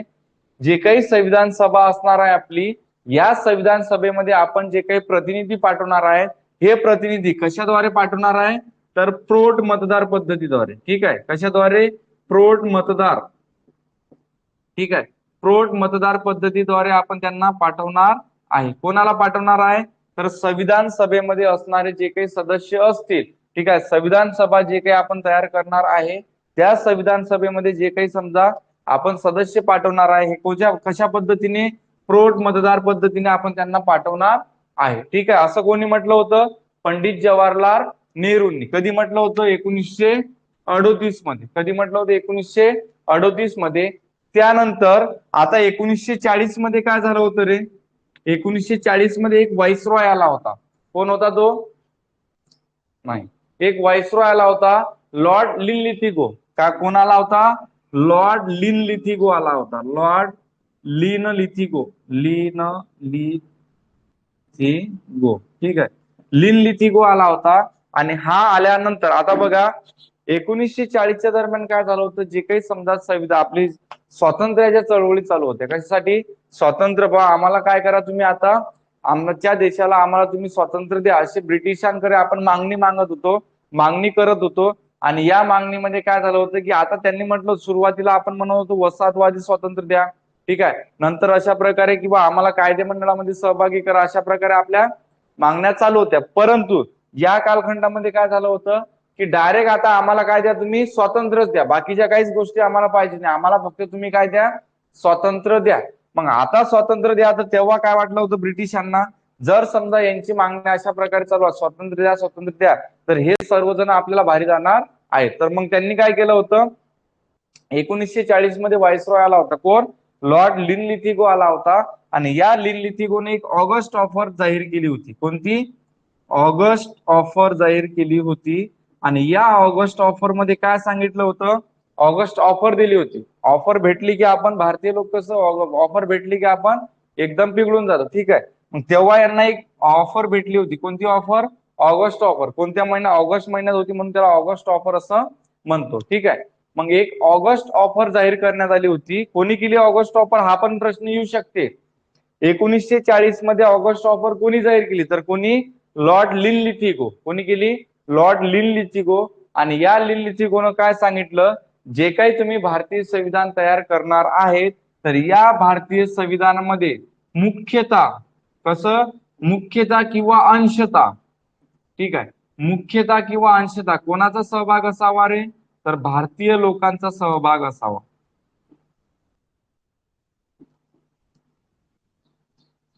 ठीक आहे. मुख्यतः किंवा अंशतः कोणाचा सहभाग असावा? भारतीय लोकांचा सहभाग असावा, असं कोण सांगितलं होतं? लॉर्ड लिनलिथिगो यांनी सांगितलं होतं ऑगस्ट ऑफरद्वारे. मग ठीक आहे, आता यांनी सांगितलं बा मुख्यतः, परंतु आपले लोक तेव्हा हे करणार होते का? नाही. मुख्यतः नाही, काही नाही, काही नाही. भारतीय संविधानामध्ये आमचे लोक पाहिजेत. म्हणजे कोण? सर्वच्या सर्व भारतीय लोक पाहिजेत. आता आम्हाला काही नाही, आम्हाला डायरेक्ट स्वातंत्र्य द्या, आणि जे काही संविधान सभा असेल, आम्ही आमचं संविधान तयार करण्यासाठी जी काही संविधान सभा तयार करणार आहे, त्या सर्वांमध्ये आमच्या भारतीय लोकांचा सहभाग असावा, असं लोकांची मागणी होती. मग ती याची जी काही मागणी असेल, ही मुख्यतः भारतीय लोकांचे सहभाग असावे भारतीय संविधानामध्ये, ही मागणी फेटाळण्यात आली. ही मागणी काय करण्यात आली? फेटाळण्यात आली. म्हणून 1942 ला, ठीक आहे, 1942 ला एक कमिशन आलं. कोणतं कमिशन? त्याला म्हणतो आपण क्रिप्स मिशन. कोणतं मिशन? क्रिप्स. ठीक आहे, क्रिप्स मिशन. ठीक आहे, क्रिप्स मिशन आलं 1942 ला. आणि या 1942च्या क्रिप्स मिशननं काय सांगितलं? की मुख्यतः वगैरे काही नाही, पूर्णतः काय करा तुम्ही? भारतीय लोकांचा सहभाग घेऊन काय करा? तुमचं संविधान तयार करा, अशा प्रकारे त्यांनी सांगितलं आहे. ठीक आहे. काय सांगितलं त्यांना? पूर्णतः. 1942 मध्ये क्रिप्स मिशननं सांगितलं की पूर्णतः तुम्ही भारतीय लोकांचा सहभाग करा. कशामध्ये? संविधान सभेमध्ये. ठीक आहे. आणि ही जी मागणी आहे, ही मागणी मग इंडियन नॅशनल काँग्रेसनं आणि आपल्या भारतीय लोकांनी काय केली? मान्य केली. त्याच्यानंतर आता ही इथपर्यंत, पहिलं काय केलं? इथपर्यंत समजलं का तुम्हाला? बघा, भारतीय संविधानाची रचनामध्ये आपण ऐतिहासिक पार्श्वभूमी पाहताय. सर्वप्रथम जे काही कल्पना मांडली असेल किंवा संकल्पना मांडली होती, कोण मांडली होती? संविधान सभा असावी. 1934 ला कोण मांडली? मावेंद्रनाथ रॉयनी. त्यानंतर पंडित जवाहरलाल नेहरू आले. पंडित जवाहर नेहरूंनी काय 1938 मध्ये काँग्रेसच्या अधिवेशनामध्ये काय सांगितलं? प्रोट मतदार पद्धतीद्वारे काय करा? या संविधान समितीमध्ये किंवा संविधान सभेमध्ये सर्व लोक जे काही समजा पाठवणार आहे आपण सदस्य, ते कोणत्या पद्धतीद्वारे? प्रोट मतदार पद्धतीद्वारे. ठीक आहे. त्यानंतर 1940 ला लॉर्ड लिनलिथिगो आला. त्यांनी काय केलं? ऑगस्ट ऑफर जाहीर केली. ऑगस्ट ऑफर मध्ये काय सांगितलं? मुख्यतः किंवा अंशतः कोणाचा सहभाग असावा? भारतीय लोकांचा. ही काही लोकांनी, आपल्या भारतीय लोकांनी मान्य केली नाही मागणी. त्यानंतर 1942 मध्ये कोण आलं? क्रिप्स मिशन आलं. आणि क्रिप्स मिशननं काय सांगितले? पूर्णतः भारतीय लोकांचा याच्यामध्ये काय असावा? सहभाग असावा. हे झाल्यानंतर आता, ठीक आहे, हे झाल्यानंतर आता हे पुसून घ्या तुम्ही. हे समजलं का इथपर्यंत? सांगा बरं, इथपर्यंत समजलं का?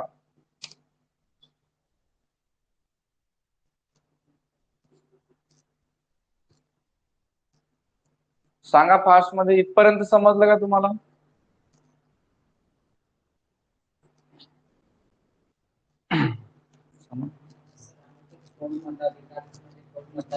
प्रौढ मतदार पद्धती म्हणजे काय? म्हणजेच काय? निवडणुकीद्वारे. म्हणजे समजा आता प्रौढ मतदार म्हणजे काय? त्यांनी एक स्पेसिफिक वय ठेवलं होतं, त्या वयाच्या नंतर त्यांना मतदान करण्याचा अधिकार. प्रौढ म्हणजे काय? युवा व्यक्ती. त्यांना मतदान करण्याचा अधिकार देण्यात आला, किंवा तुम्ही त्याद्वारे. तुम्हाला समजलं का? सांगा.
समजत आहे? हे समजलं का आतापर्यंत तुम्हाला सर्व? सांगा पहा, समजलं ना? ठीक आहे. आता याच्या समोरचं पाहू आपण.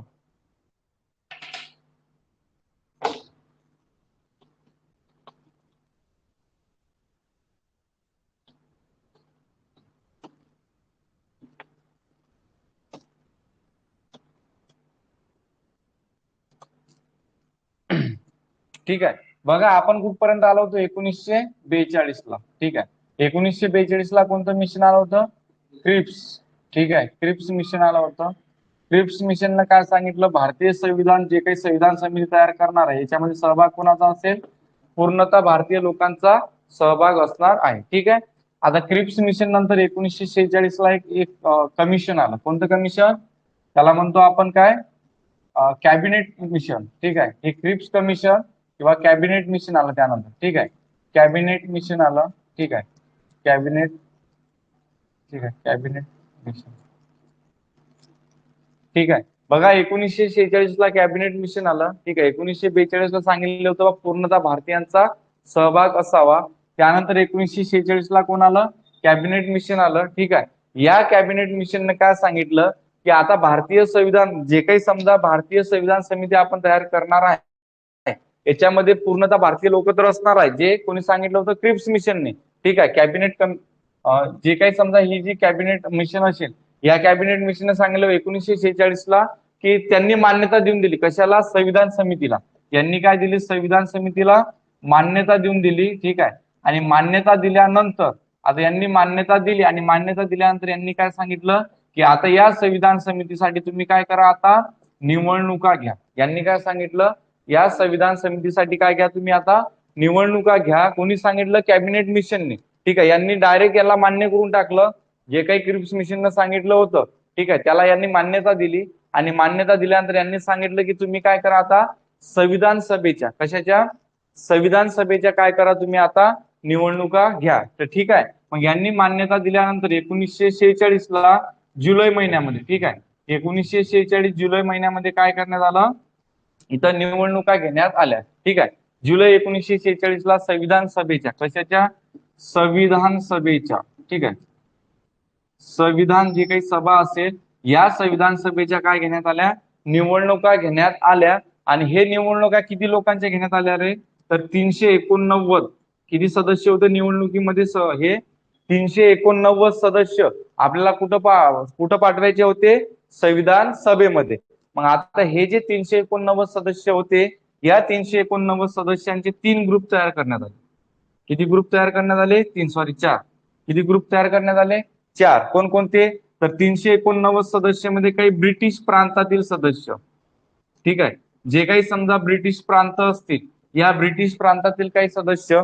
ठीक आहे. काही सदस्य कोणते? जे काही संस्थानिक असतील. ठीक आहे. संस्थानिक. ठीक आहे. या संस्थानिकाचे जे काही समजा प्रतिनिधी असतील ही प्रतिनिधी या संविधान समितीमध्ये येणार आहे. ठीक आहे. पहिला काय? ब्रिटिश प्रांताच्या अधिपत्याखाली जे काही प्रांत होते त्यांचे प्रतिनिधी कुठे येणार आहेत? आपल्या संविधान समितीमध्ये. ठीक आहे. दुसरं संस्थानिकाचे प्रतिनिधी. ठीक आहे. त्यानंतर चीफ कमिशन. Chief commissioner. ठीक आहे. Chief commissioner. हा जो चीफ कमिशनर होता चीफ कमिशनर. ठीक आहे. या चीफ कमिशनरचे काही सदस्य याच्यामध्ये पाठवण्यात आले. ठीक आहे. ब्रिटिश प्रांत, संस्थानिक आणि चीफ कमिशनर अशा प्रकारे 3 लोक. तीन गोष्टी कोणकोणत्या? आता हे काही जे काही संस्थानिक होते या संस्थानिकामध्ये किती सदस्य होते रे? 93 होते. किती सदस्य होते? 93. चीफ कमिशनरचे किती होते? तर चीफ कमिशनरचे पाठवण्यात आले होते 4. ठीक आहे. 93 आणि 4 आणि आपल्याला किती? 389 पाहिजे. ठीक आहे. आणि जे काही समजा बाकीचे असतील आता बघा 393. ठीक आहे. त्यानंतर किती? 4. हे किती होतात टोटल केले तर आपण? 4 आणि 3 7 9. ठीक आहे. 97 झालं ना? ठीक आहे. 389. ठीक आहे. मायनस किती करावं लागेल आपल्याला? 97. मग 9 मधून 7 गेले किती राहिले? 2. ठीक आहे. त्यानंतर 18तून 9 गेले 9 राहिले. किती राहिले इथं? 292. आणि 292 सदस्य कशामधले होते रे? ब्रिटिश प्रांतातील. समजत आहे का? बघा तीन घटकामध्ये याचं डिवायडेशन केलं. 389 सदस्य. 389 मध्ये ब्रिटिश प्रांताची किती? 292 सदस्य. संस्थानिकाची किती? 93. आणि चीफ कमिशनरचे किती 4. ठीक आहे. आता या सर्वांच्या निवडणुका घेतल्या का आपण? तर नाही, कारण की हे जे संस्थानिक होते हे संस्थानिक कसे होते रे? नामनिर्देशित होते. कसे होते हे?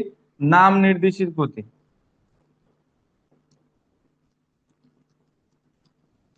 ठीक आहे. संस्थानिक कसे होते? नामनिर्देशित होते. मग आता 292 प्लस 4, 292 प्लस 4, 200 किती? 96. आणि 296 लोकांच्या काय झाल्या होत्या? निवडणुका झाल्या होत्या.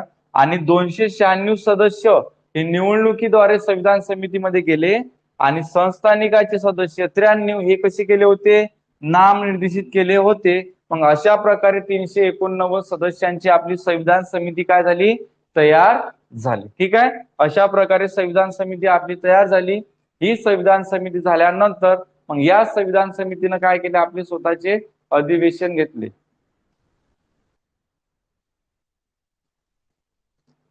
येत आहे का आवाज आता?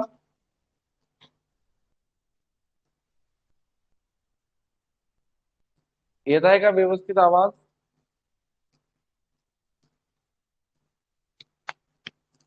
येत आहे का आवाज? Yes or no? सांगा फास्ट.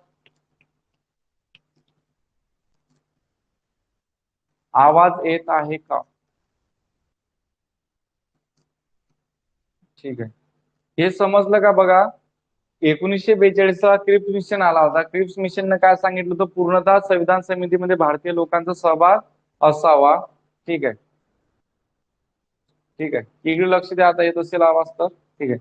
पूर्णतः भारतीय लोकांचा सहभाग असावा हे सांगितलं. 1946ला कॅबिनेट मिशन आलं. कॅबिनेट मिशननं संविधान समितीला काय दिली? मान्यता दिली. मान्यता दिल्यानंतर त्यांनी काय केलं? निवडणुका जाहीर केल्या. निवडणुका कधी झाल्या? जुलै 1946ला. निवडणुकीद्वारे आपल्याला जे काही समजा जे काही सदस्य पाठवायचे आहेत संविधान समितीमध्ये, किती पाठवायचे होते आपल्याला? 389. 389 सदस्यापैकी ब्रिटिश प्रांताचे होते 292, संस्थानिकाचे किती होते? 93, आणि चीफ कमिशनरचे किती होते? 4. ठीक आहे. अशा प्रकारे हे 3 घटकांमध्ये या लोकांना संविधान समितीमध्ये आपण पाठवलं. परंतु जे काही संस्थानिकाचे प्रतिनिधी होते 93, हे 93 प्रतिनिधी कसे होते? नामनिर्देशित होते. यांची निवडणूक वगैरे घेतली का आपण? तर यांची निवडणूक घेतली नाही. निवडणूक कोणाची घेतली? ब्रिटिश प्रांतातील सदस्यांची आणि चीफ कमिशनरच्या. म्हणजे निवडणुकीद्वारे प्रत्यक्षपणे किती लोक पाठवले आपल्या संविधान समितीमध्ये? 296. ठीक आहे. अशा प्रकारे आपली संविधान समिती तयार झाली. किती सदस्यांची? 389 सदस्यांची. आता ही संविधान समिती कशा प्रकारे कामकाज करते हे पाहणार आहे. ठीक आहे.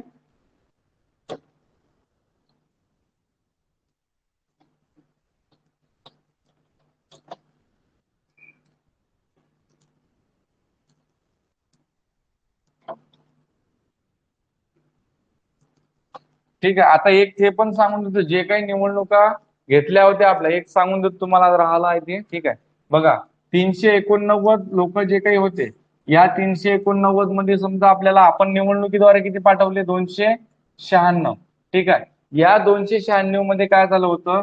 काही इंडियन नॅशनल काँग्रेस, ठीक आहे, त्यानंतर मुस्लिम लीग, ठीक आहे, त्यानंतर काही अपक्ष, ठीक आहे, मुस्लिम लीग, इंडियन नॅशनल काँग्रेस, ठीक आहे, काही अपक्ष. याच्यामध्ये कशा प्रकारे डिवायडेशन झालं पहा.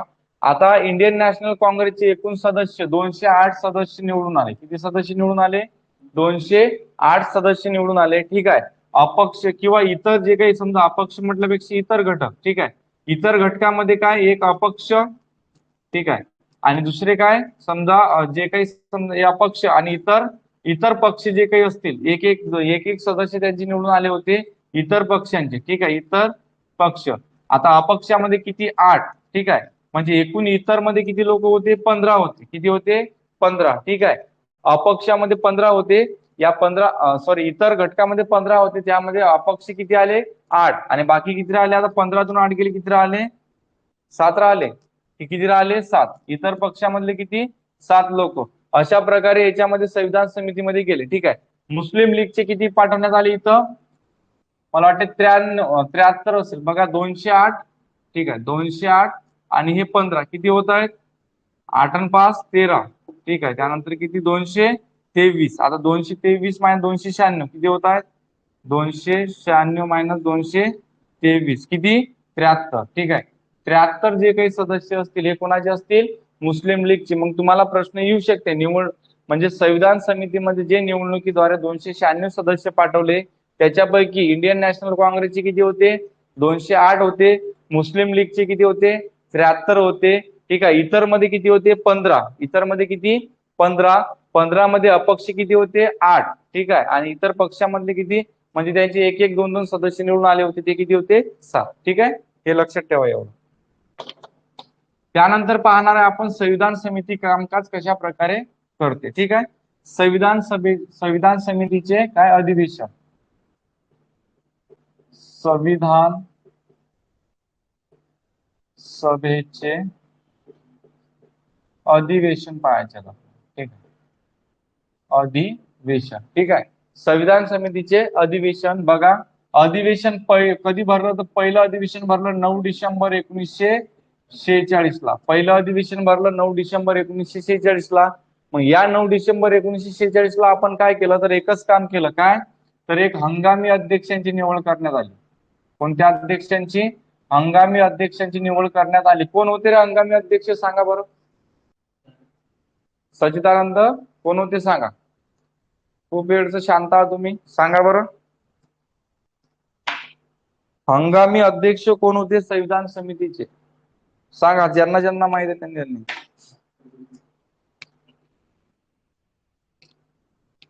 सांगा फास्ट मध्ये.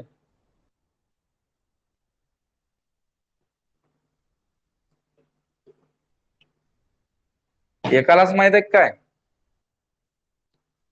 राजेंद्र प्रसाद. ओके, मग बरोबर आहे, बरोबर आहे. म्हणून जीके करणं आवश्यक आहे तुम्हाला. हंगामी अध्यक्ष,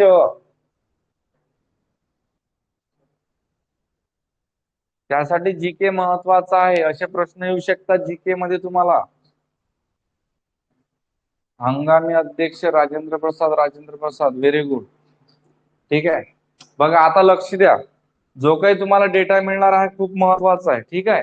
हे तुम्हाला माहित नसेल, परंतु आज तुम्हाला सर्व गोष्टी माहित होणार आहे. ठीक आहे. सर्वच पॉलिटी तुमचं व्यवस्थित घेणार आहे मी, टेन्शन नाही घ्यायचं. ठीक आहे. हंगामी अध्यक्ष राजेंद्र प्रसाद नव्हते. ठीक आहे. व्यवस्थित पहा, आता लक्ष द्या.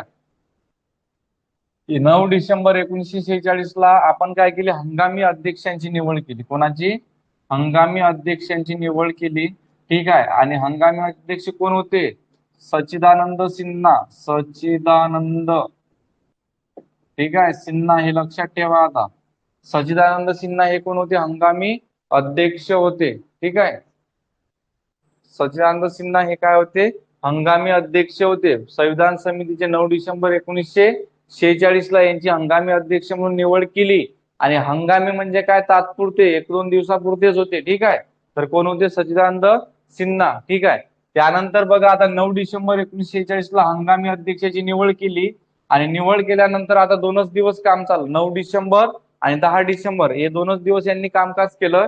यांनी कामकाज केल्यानंतर 11 डिसेंबर आला. कोणता आला आपला, 11 डिसेंबर 1946 ला. ठीक आहे. 11 डिसेंबर 1946 ला आपले जे काही हंगामी अध्यक्ष होते हे गेले. आता यांचं काम संपलं. हंगामी अध्यक्ष यांचं काम संपलं, 2 दिवसापुरतच होतं. आता यांच्या जागेवर कोण आले, कायमस्वरूपी अध्यक्ष. कायमस्वरूपी अध्यक्ष. ठीक आहे. हा डेटा तुम्हाला आज मिळणार आहे, खूप महत्वाचा आहे. ठीक आहे. महत्वाचा म्हणजे याला व्यवस्थित लिहून घ्या तुम्ही लेक्चर चालू असताना. ठीक आहे. 9 डिसेंबर 1946 ला हंगामी अध्यक्ष सच्चिदानंद सिन्हा. त्यानंतर 11 डिसेंबर 1946 ला हे गेले. आता यांचं काम झालं.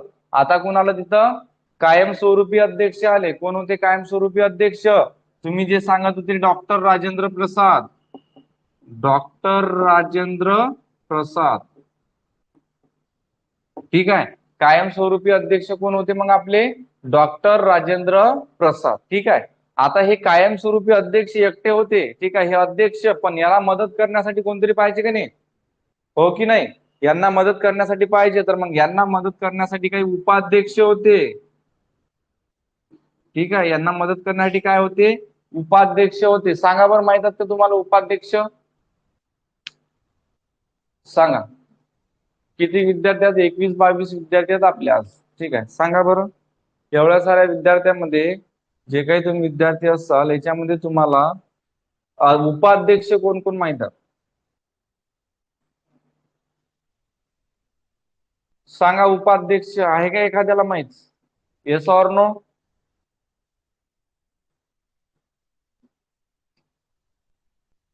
चला, कोण कोण आहे?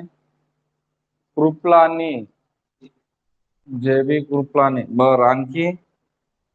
वल्लभभाई पटेल? नाही नाही, गुड्डी वल्लभभाई पटेल नाही. कृपलानी बरोबर आहे, जे.बी. कृपलानी बरोबर आहे.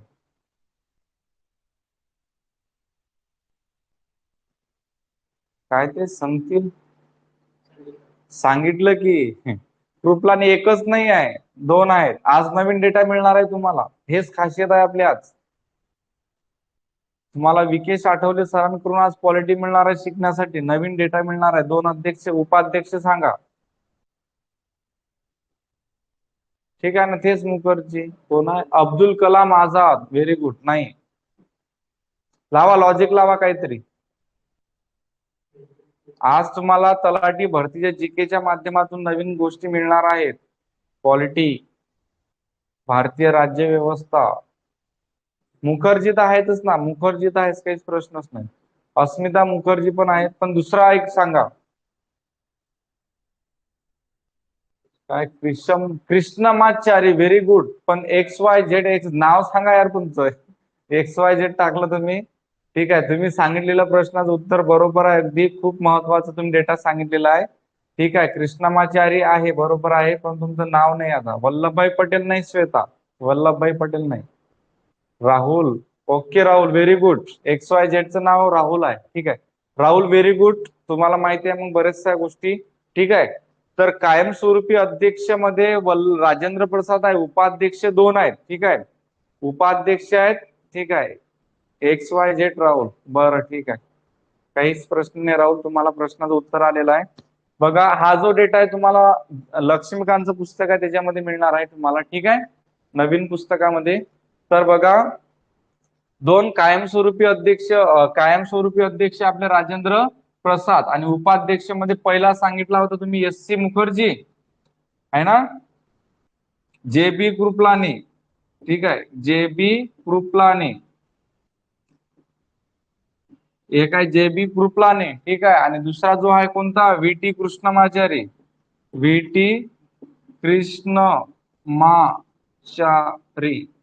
ठीक आहे, हे कोण होते? दोन उपाध्यक्ष होते. एक होता जे.बी. कृपलानी आणि दुसरा होता कृष्णमाचारी. ठीक आहे, अशा प्रकारे.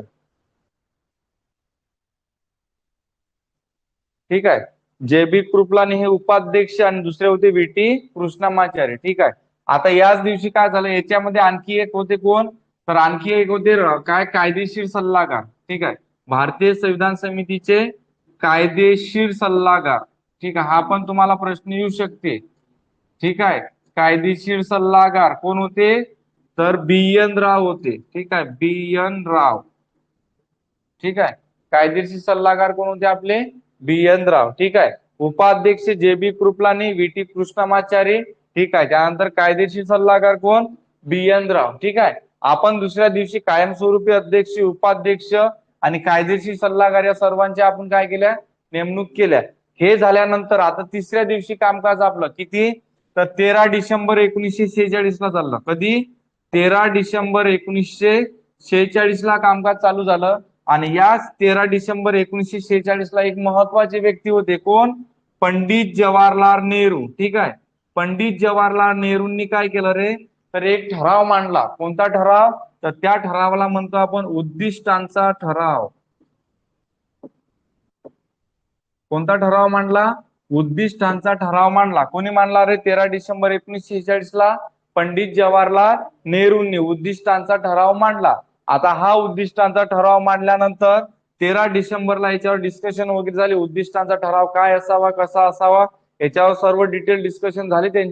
त्यांची झाली, आपली होणार नाही त्याच्यावर. ठीक आहे, तर त्यांची डिस्कशन झाली तिथं.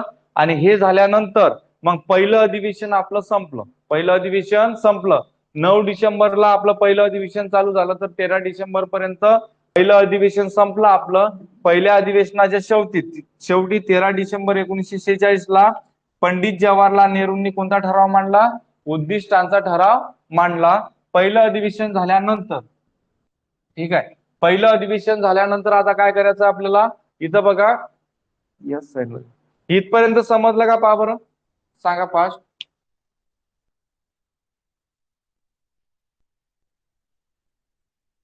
इथपर्यंत समजलं काय? समोर घेतो मग मी तुम्हाला सांगतो. ठीक आहे, पहिलं काय केलं? 9 डिसेंबर 1946 ला हंगामी अध्यक्ष सच्चिदानंद सिन्हा. 11 डिसेंबर 1946 ला कायमस्वरूपी अध्यक्ष डॉक्टर राजेंद्र प्रसाद. ठीक आहे, कायदेशीर सल्लागार कोण? BN राव. ठीक आहे, उपाध्यक्ष कोण? JP कृपलानी आणि VT कृष्णमाचारी. ठीक आहे, 13 डिसेंबर 1946 ला पंडित जवाहरलाल नेहरू यांनी उद्दिष्टांचा ठराव मांडला. ठीक आहे, इथपर्यंत तुम्हाला समजलंच असेल. ठीक आहे, त्यानंतर आपल्याला काय करायचं आहे? ठीक आहे, दुसरं अधिवेशन पाहायचं. आता पहिलं अधिवेशन आपलं संपलं, आता पाहायचं आपल्याला दुसरं अधिवेशन. ठीक आहे, दुसरं अधिवेशन पहा, सेकंड अधिवेशन. ठीक आहे, दुसऱ्या अधिवेशन कधी चालू झालं आपलं? तर 9 जानेवारी. ठीक आहे, 9 जानेवारी 1947 ला आपलं दुसरं अधिवेशन सुरू झालं. कधी? सॉरी, 9 मध्ये 20 जानेवारी. किती तारखेला? 20 जानेवारी 1947 ला आपलं दुसरं अधिवेशन सुरू झालं. आणि दुसरं अधिवेशन सुरू झाल्यानंतर या 20 जानेवारी झाल्यानंतर 22 जानेवारी हा दिवस उगवला. आणि 22 जानेवारी 1947 ला जो सुरुवातीला पंडित जवाहरलाल नेहरूंनी 13 डिसेंबर 1946 ला उद्दिष्टांचा ठराव मांडला होता, हा उद्दिष्टांचा ठराव इथं काय झाला? आता पास झाला. उद्दिष्टांचा ठराव काय झाला? याला संविधान समितीची काय मिळाली? मान्यता मिळाली. उद्दिष्टांचा ठरावाला इथं मान्यता मिळाली. ठीक आहे, आणि हाच उद्दिष्टांचा ठराव समोर आपल्या संविधानाचं पहिलंच पेज आहे, त्याला काय म्हणतो आपण? प्रास्ताविका, उद्देश पत्रिका, भारतीय संविधानाचा सरनामा असं म्हणतो. हाच उद्दिष्टांचा ठराव समोर काय झाला आपला? उद्देश पत्रिका झाली. उद्देश पत्रिका किंवा त्यालाच म्हणतो आपण प्रस्ताविका. भारतीय संविधानाची प्रस्ताविका किंवा सरनामा असं म्हटलं जाते. ठीक आहे, नंतर याला आपण संविधानामध्ये याला संविधानामध्ये पहिलंच पेज आपलं प्रस्ताविका, सरनामा किंवा उद्देश पत्रिकाचा येते. ठीक आहे, मग कोणी मांडला? उद्दिष्टांचा ठराव मांडला पंडित जवाहरलाल नेहरूंनी 13 डिसेंबर 1946 ला. त्याला मान्यता कधी मिळाली? 22 जानेवारी 1947 ला. ठीक आहे, हे झाल्यानंतर बघा, हे झाल्यानंतर आता याच्यामध्ये बघा एक मसुदा समिती आहे महत्वाची. कोणती समिती आहे? मसुदा समिती. ठीक आहे, या मसुदा समितीचे अध्यक्ष सांगा बरं कोण होते? कोण होते? तर डॉक्टर बाबासाहेब आंबेडकर होते. ठीक आहे, मसुदा समितीचे अध्यक्ष कोण? डॉक्टर बाबासाहेब आंबेडकर. ठीक आहे, डॉक्टर बाबासाहेब आंबेडकर. आता ही जी मसुदा समिती होती याच्यामध्ये एक अध्यक्ष होते. एक कोण होते? अध्यक्ष होते. आणि 6 कोण होते याच्यामध्ये? सदस्य होते. आता हे सदस्य असतील तर सांगा, कोणाला माहित असेल तर सांगा. ठीक आहे, मसुदा समितीची स्थापना कधी केली, काय केली, सगळं पाहणार डॉक्टर BR आंबेडकर. ठीक आहे, बरोबर आहे. आता मसुदा समिती जे काही होते, या मसुदा समितीमध्ये 6 सदस्य होते. हे 6 सदस्य सांगा बरं. मसुदा समितीची स्थापना कधी केली? तर 29 ऑगस्ट 1947 ला. आता भारताला इथं काय भेटलं होतं? भारताला संविधान मिळालेलं होतं. ठीक आहे, 29 ऑगस्ट 1947 ला मसुदा समितीची काय केली आपण? स्थापना केली. ठीक आहे, या मसुदा समिती स्थापना केल्यानंतर याच्यामध्ये अध्यक्ष कोण होते? तर डॉक्टर बाबासाहेब आंबेडकर होते. आणि सदस्य कोण होते? 6 सदस्य होते. कोण कोण होते सांगा बरं. सदस्य विचारत आहे मी, सदस्य सांगा. सदस्य माहित आहेत का तुम्हाला? बघा, मसुदा समितीचे अध्यक्ष होते डॉक्टर बाबासाहेब आंबेडकर. सर्व महाराष्ट्रालाच माहित आहे, पूर्ण भारतालाच माहित आहे. ठीक आहे, स्थापना कधी झाली? 29 ऑगस्ट 1947 ला याची स्थापना झाली. भारताला काय मिळालं होतं? स्वातंत्र्य मिळालं होतं. पण 6 सदस्य कोण? हा महत्वाचा प्रश्न आहे. 6 सदस्य कोण? स्वामी, ठीक आहे, अल्लादी कृष्ण स्वामी अय्यर, मुन्शी माधवराव, KT कृष्ण माझे. व्हेरी गुड, गुड्डी, व्हेरी गुड. ठीक आहे, आता हे जर बाकीच्यांच्या जर लक्षात नसतील किंवा बाकीच्यांना जर माहित नसतील 6 सदस्य, तर एक आपल्याकडे ट्रिक आहे. ते ट्रिक काय करा, तुम्ही पाठ करा आणि सर्वच्या सर्व सदस्य पाठ करा. ठीक आहे, सर्व सदस्य तुमच्या पाठ होऊन जातील. ज्यांना माहित नसते त्यांनी लक्षात ठेवा, हे मसुदा समिती एकूण किती सदस्यांची तयार झाली होती? 7 सदस्यांची. त्यापैकी एक अध्यक्ष कोण होते? डॉक्टर बाबासाहेब आंबेडकर, आणि 6 सदस्य होते. ठीक आहे. आता या 6 सदस्यांची एक ट्रिक लक्षात ठेवा. काय लक्षात ठेवा तुम्ही? ट्रिक लक्षात ठेवा. ARM-SRK ट्रिक आहे आपली बघा. ARM-SRK अय्यर वगैरे. ठीक आहे, ठीक आहे ना. ट्रिक बघा आपली 6 सदस्यांची ट्रिक आहे. ARM-SRK. ठीक आहे. आम आदमी पार्टी तुम्हाला माहित असेल, आणि SRK म्हणजे कोण? शाहरुख खान. ठीक आहे. आम आदमी पार्टीचा सदस्य कोण आहे? शाहरुख खान. आहे का सदस्य? सदस्य वगैरे नाही. ट्रिक काय आपली सदस्यांची? तुम्हाला जमली का ट्रिक? काय आहे ट्रिक? ARM-SRK आम आदमी पार्टी, आणि त्याचा सदस्य कोण आहे? शाहरुख खान. ठीक आहे. किंवा आम म्हणजे काय? आंबा. मराठीत आंबा. आमला काय म्हणतो आपण मराठीत? आंबा म्हणतो. किंवा आंब्याला हिंदीमध्ये काय म्हणतो? आम म्हणतो. आम कोण खाते मग? शाहरुख खान. असं पण तुम्ही लक्षात ठेवू शकता. समजली का ट्रिक? आता हा ए म्हणजे कोण रे? तर तुम्ही सांगितल्यानुसार अय्यर. ए म्हणजे कोण? तुम्ही सांगितल्यानुसार अय्यर. परत ए म्हणजे कोण रे? तर अय्यंगार. कोण? अय्यंगार. ए म्हणजे कोण? अय्यंगार. ठीक आहे. त्यानंतर हा यम म्हणजे कोण रे? तर मुन्शी. यम म्हणजे कोण? मुन्शी. बघा, ए म्हणजे अय्यर, ए म्हणजे अय्यंगार, यम म्हणजे मुन्शी. ठीक आहे. आता हा यस म्हणजे कोण रे? तर सादुल्ला. यस म्हणजे कोण? सादुल्ला. ठीक आहे. आता कोण राहिला? आर म्हणजे कोण? माधवराव. माधवराव. या रावचा आर. आर म्हणजे कोण? माधवराव. आणि के म्हणजे कोण? टी कृष्णमाचारी. तिथं व्हीटी कृष्णमाचारी होता, इथं कोण आहे? टी कृष्णमाचारी. कृष्णमाचारी. ठीक आहे. अशा प्रकारे ट्रिक समजली का? ट्रिक आपली काय आहे? तर 6 सदस्याची ARM-SRK डन. काही विषय नाही. ARM-SRK ट्रिक आहे आपली. आता लक्षात ठेवा, संविधान समितीचे 6 सदस्य. ट्रिक काय आहे? आपल्याकडे भरपूर ट्रिक आहे, टेन्शन घ्यायचं नाही. पॉलिटीला ट्रिक आहे, जिओग्राफीला ट्रिक आहे, आणि हिस्ट्रीला पण ट्रिक आहे. तुमचं सर्वच पाठवून जाणार आहे. ठीक आहे. आपली काय आहे ट्रिक? 6 सदस्यांची ARM-SRK. ठीक आहे. ARM-SRK मध्ये ए म्हणजे कोण? अय्यर. ठीक आहे. ए म्हणजे कोण? परत अय्यंगार. यम म्हणजे कोण? मुन्शी. यस म्हणजे कोण? सादुल्ला. ठीक आहे. आर म्हणजे कोण? माधवराव. रावचा आर. ठीक आहे. आणि के म्हणजे कोण? टी कृष्णमाचारी. समजली का ट्रिक? सांगा. ट्रिक समजली असेल तर समोर जातो. ट्रिक समजली काय?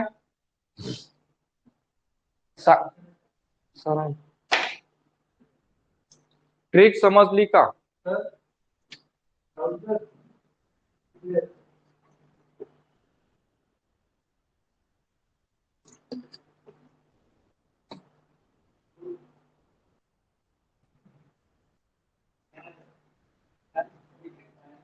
बढिया जमली का ट्रिक?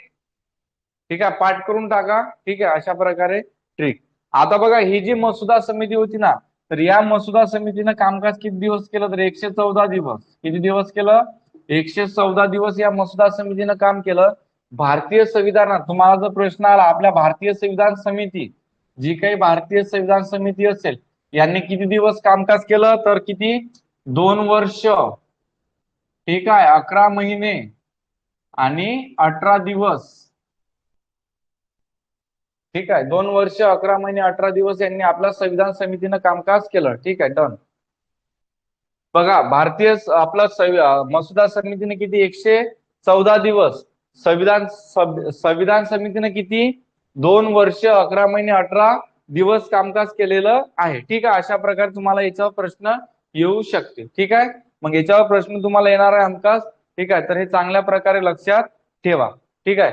त्यानंतर आता एक प्रश्न येऊ शकते, आपली जे काही संविधान समिती आहे, या संविधान समितीचे शेवटचे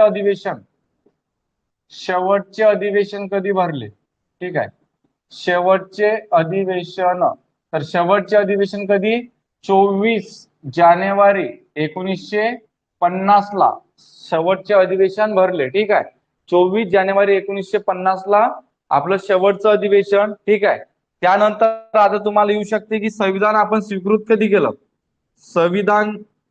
ठीक आहे. संविधानाचा आपण स्वीकार किंवा स्वीकृती कधी केली संविधानाची? स्वीकृती तर कधी केली? 26 जानेवारी 1950. स्वीकार कधी केला संविधानाचा? 26 नोव्हेंबर. ठीक आहे, 26 नोव्हेंबर 1949 ला आपण स्वीकार केला. आणि त्याची अंमलबजावणी कधी केली रे? तर अंमलबजावणी आपण केली, अंमलबजावणी, ठीक आहे, अंमलबजावणी कधी झाली? 26 जानेवारी 1950 ला. ठीक आहे, 26 जानेवारी 1950 ला त्याची अंमलबजावणी कशाची? संविधानाची. स्वीकार कधी केला आपण? 26 नोव्हेंबर 1949. शेवटचं अधिवेशन कधी भरलं? 24 जानेवारी 1950 ला. ठीक आहे, संविधान समितीने किती दिवस काम केलं? 2 वर्ष 11 महिने 18 दिवस. त्यानंतर मसुदा समितीने किती वर्ष काम केलं? किती दिवस? 114 दिवस कामकाज केलं. ठीक आहे, इथपर्यंत समजलं का सांगा? इथपर्यंत समजलं का सर्व? सांगा.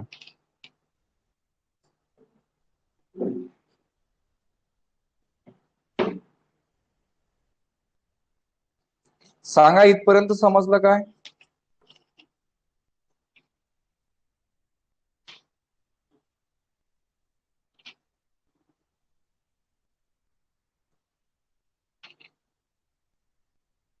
समजलं की नाही? सांगा फास्ट मध्ये.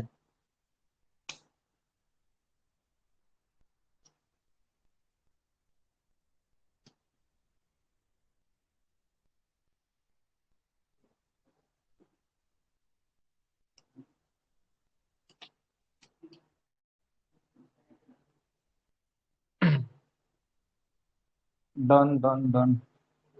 कामकाज सांगा एकदा. कामकाज बघा, मसुदा समितीचे कामकाज 114 दिवस, समितीचे कामकाज 2 वर्ष 11 महिने 18 दिवस, संविधान समितीचे. ठीक आहे,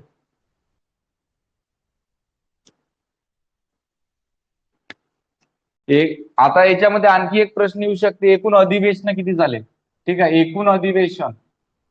ठीक आहे, एकूण अधिवेशन हा पण प्रश्न तुम्हाला येऊ शकते. तर एकूण अधिवेशन झाले 11. किती अधिवेशन झाले पूर्ण आपले? एकूण 11 अधिवेशन झालेले आहे. ठीक आहे, मसुदा समितीची स्थापना कोणत्या अधिवेशनामध्ये केली असा जर प्रश्न आला तर 5वं अधिवेशन. ठीक आहे, हे लक्षात ठेवा. मसुदा समितीची स्थापना कोणत्या अधिवेशनामध्ये केली? तर 5व्या अधिवेशनामध्ये मसुदा समितीची स्थापना केली. हा पण तुम्हाला प्रश्न येऊ शकते. ठीक आहे, अशा प्रकारे. त्यानंतर बघा, आता एक हे झाल्यानंतर आता हे पुसून घ्या तुम्ही. त्यानंतर काही समित्या लिहून देतो महत्वाच्या, त्या समितीवर तुम्हाला प्रश्न येणार आहे. ठीक आहे, महत्वाच्या समित्या. मग आपलं जे काही अधिवेशन होते हे अधिवेशन संपणार आहे. ठीक आहे,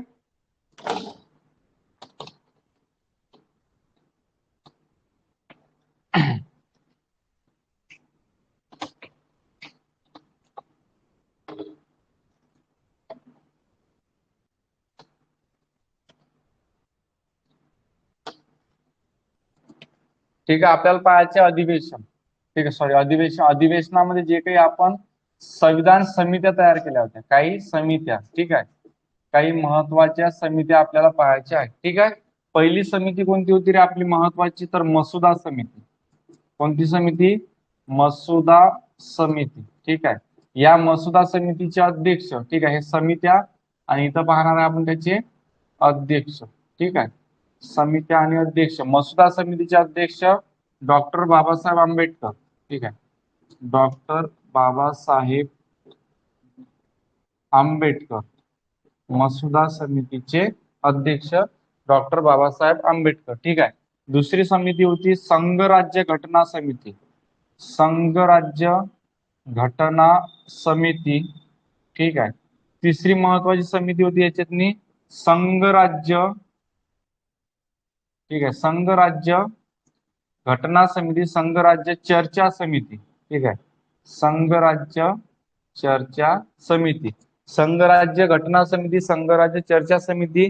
ठीक आहे, त्यानंतर एक महत्वाची होती चौथी संघराज्य अधिकार समिती. संघराज्य अधिकार समिती. ठीक आहे, या 3 समित्या.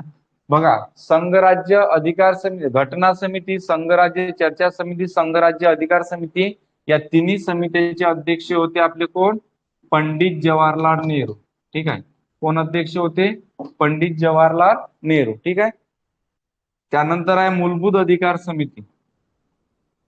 मूलभूत अधिकार समिती. ठीक आहे. त्यानंतर 6वी आहे याच्यामध्ये अल्पसंख्याक अधिकार समिती. ठीक आहे. अल्पसंख्याक अधिकार समिती, या दोन्ही समितीचे अध्यक्ष कोण होते? वल्लभभाई पटेल. वल्लभभाई पटेल, सरदार वल्लभभाई पटेल. ठीक आहे. इथे लिहितो सरदार वल्लभभाई पटेल. ठीक आहे. अल्पसंख्याक अधिकार समिती, मूलभूत अधिकार समिती, दोन्ही समितीचे अध्यक्ष कोण? सरदार वल्लभभाई पटेल. ठीक आहे. त्यानंतर होती कार्यनियम समिती. ठीक आहे. 7वी कोणती होती? आपली होती कार्यपद्धती नियम समिती. कार्यपद्धती नियम समिती. ठीक आहे. कार्यपद्धती नियम समिती. आणि 8वी होती सुकाणू समिती. सुकाणू समिती, या दोन्ही समितीचे अध्यक्ष कोण होते रे? डॉक्टर राजेंद्र प्रसाद. डॉक्टर राजेंद्र प्रसाद. या सर्व समित्या तुम्हाला महत्वाच्या आहेत, याच्यावर तुम्हाला प्रश्न येणार आहे. ठीक आहे. बघा, मसुदा समितीचे अध्यक्ष डॉक्टर बाबासाहेब आंबेडकर, संघराज्य घटना समिती, संघराज्य चर्चा समिती आणि संघराज्य अधिकार समिती. संघराज्य दिसल्याबरोबर डायरेक्ट लक्षात ठेवायचं पंडित जवाहरलाल नेहरू. ठीक आहे. त्यानंतर मूलभूत अधिकार समिती, याचे अध्यक्ष सरदार वल्लभभाई पटेल. त्यानंतर अल्पसंख्याक अधिकार समितीचे अध्यक्ष सरदार वल्लभभाई पटेल. कार्यपद्धती नियम समिती आणि सुकाणू समिती, याचे अध्यक्ष कोण? राजेंद्र प्रसाद. ठीक आहे. आणखी एखादी समिती आहे का कोणती? तर प्रांतीय घटना समिती आहे महत्वाची, एक लक्षात ठेवा. सरदार वल्लभभाई पटेल त्याचे अध्यक्ष आहेत. प्रांतीय घटना समिती कोणती? प्रांतीय घटना समिती. ठीक आहे. बघा, दोन समिती इथं. संघराज्य घटना समिती म्हटलं तर पंडित जवाहरलाल नेहरू, आणि प्रांतीय घटना समिती म्हटलं तर कोण? सरदार वल्लभभाई पटेल. ठीक आहे. इथपर्यंत जे काही महत्वाच्या गोष्टी होत्या, या सर्व गोष्टी तुम्हाला मी सांगितलेल्या आहेत. ठीक आहे. स्थापना वगैरेवर तुम्हाला काही प्रश्न येत नाही. ठीक आहे. तुम्हाला प्रश्न येते याचे अध्यक्ष वगैरे कोण आहे, आजपर्यंत स्थापनेवर वगैरे प्रश्न आला नाही. फक्त मसुदा समितीच्या स्थापनेवर तुम्हाला प्रश्न आलेला आहे. ठीक आहे. या समिती सर्व समिती लक्षात ठेवा, मोस्ट इम्पॉर्टंट समिती आहे, याच्यावर तुम्हाला प्रश्न येणार आहे. TCS पण याच्यावर प्रश्न विचारणार आहे. ठीक आहे. तर हे समिती आणि समितीचे अध्यक्ष. ठीक आहे. हे लक्षात ठेवा. पहिला आहे मसुदा समिती. संघराज्य म्हटलं तर पंडित जवाहरलाल नेहरू. मूलभूत अधिकार अल्पसंख्याक म्हटलं तर वल्लभभाई पटेल. प्रांतीय म्हटलं तर वल्लभभाई पटेल. आणि कार्यपद्धती नियम समिती, सुकाणू समिती म्हटलं तर डॉक्टर राजेंद्र प्रसाद. ठीक आहे.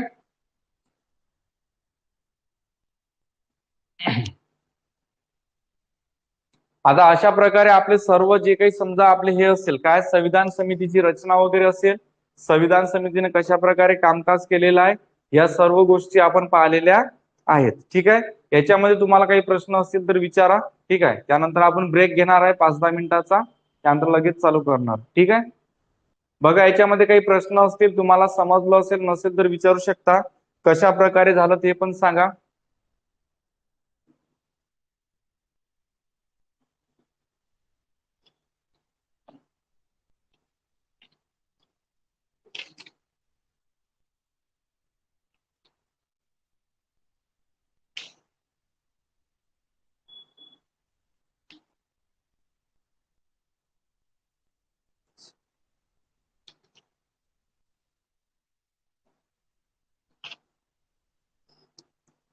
समजलं का?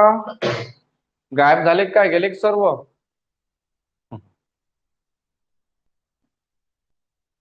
पळाले काय? समजलं का?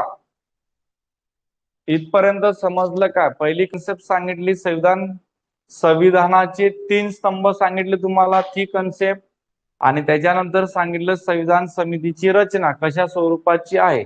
या सर्व गोष्टी समजल्या का? सर्वांनी सांगा, जेवढे काही ऑनलाईन असतील सर्वांनी सांगा. कसं झालं लेक्चर? फीडबॅक द्या त्याचा पण. लेक्चर कसं झालं, तुम्हाला समजलं का, याचा पण फीडबॅक द्या.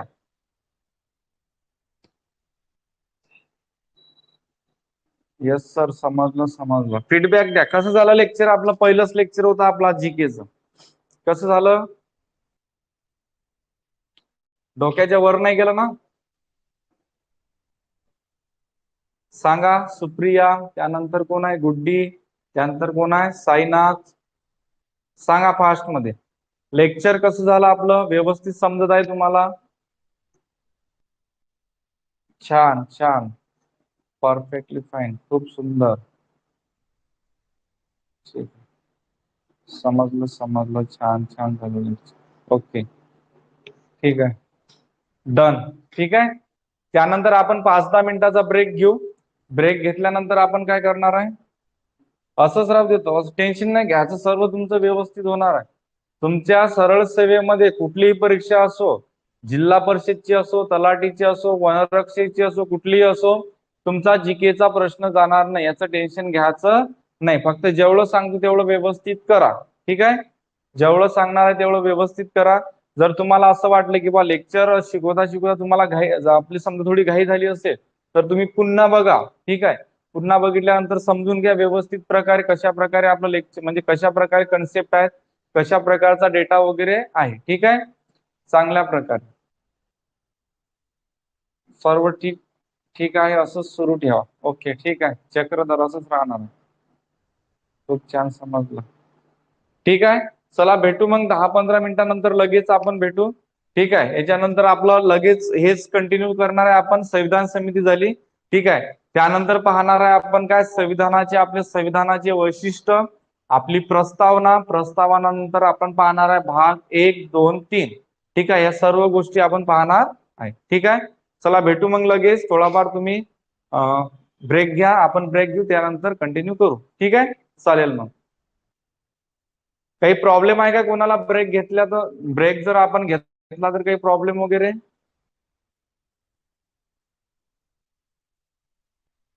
असेल तर सांगा.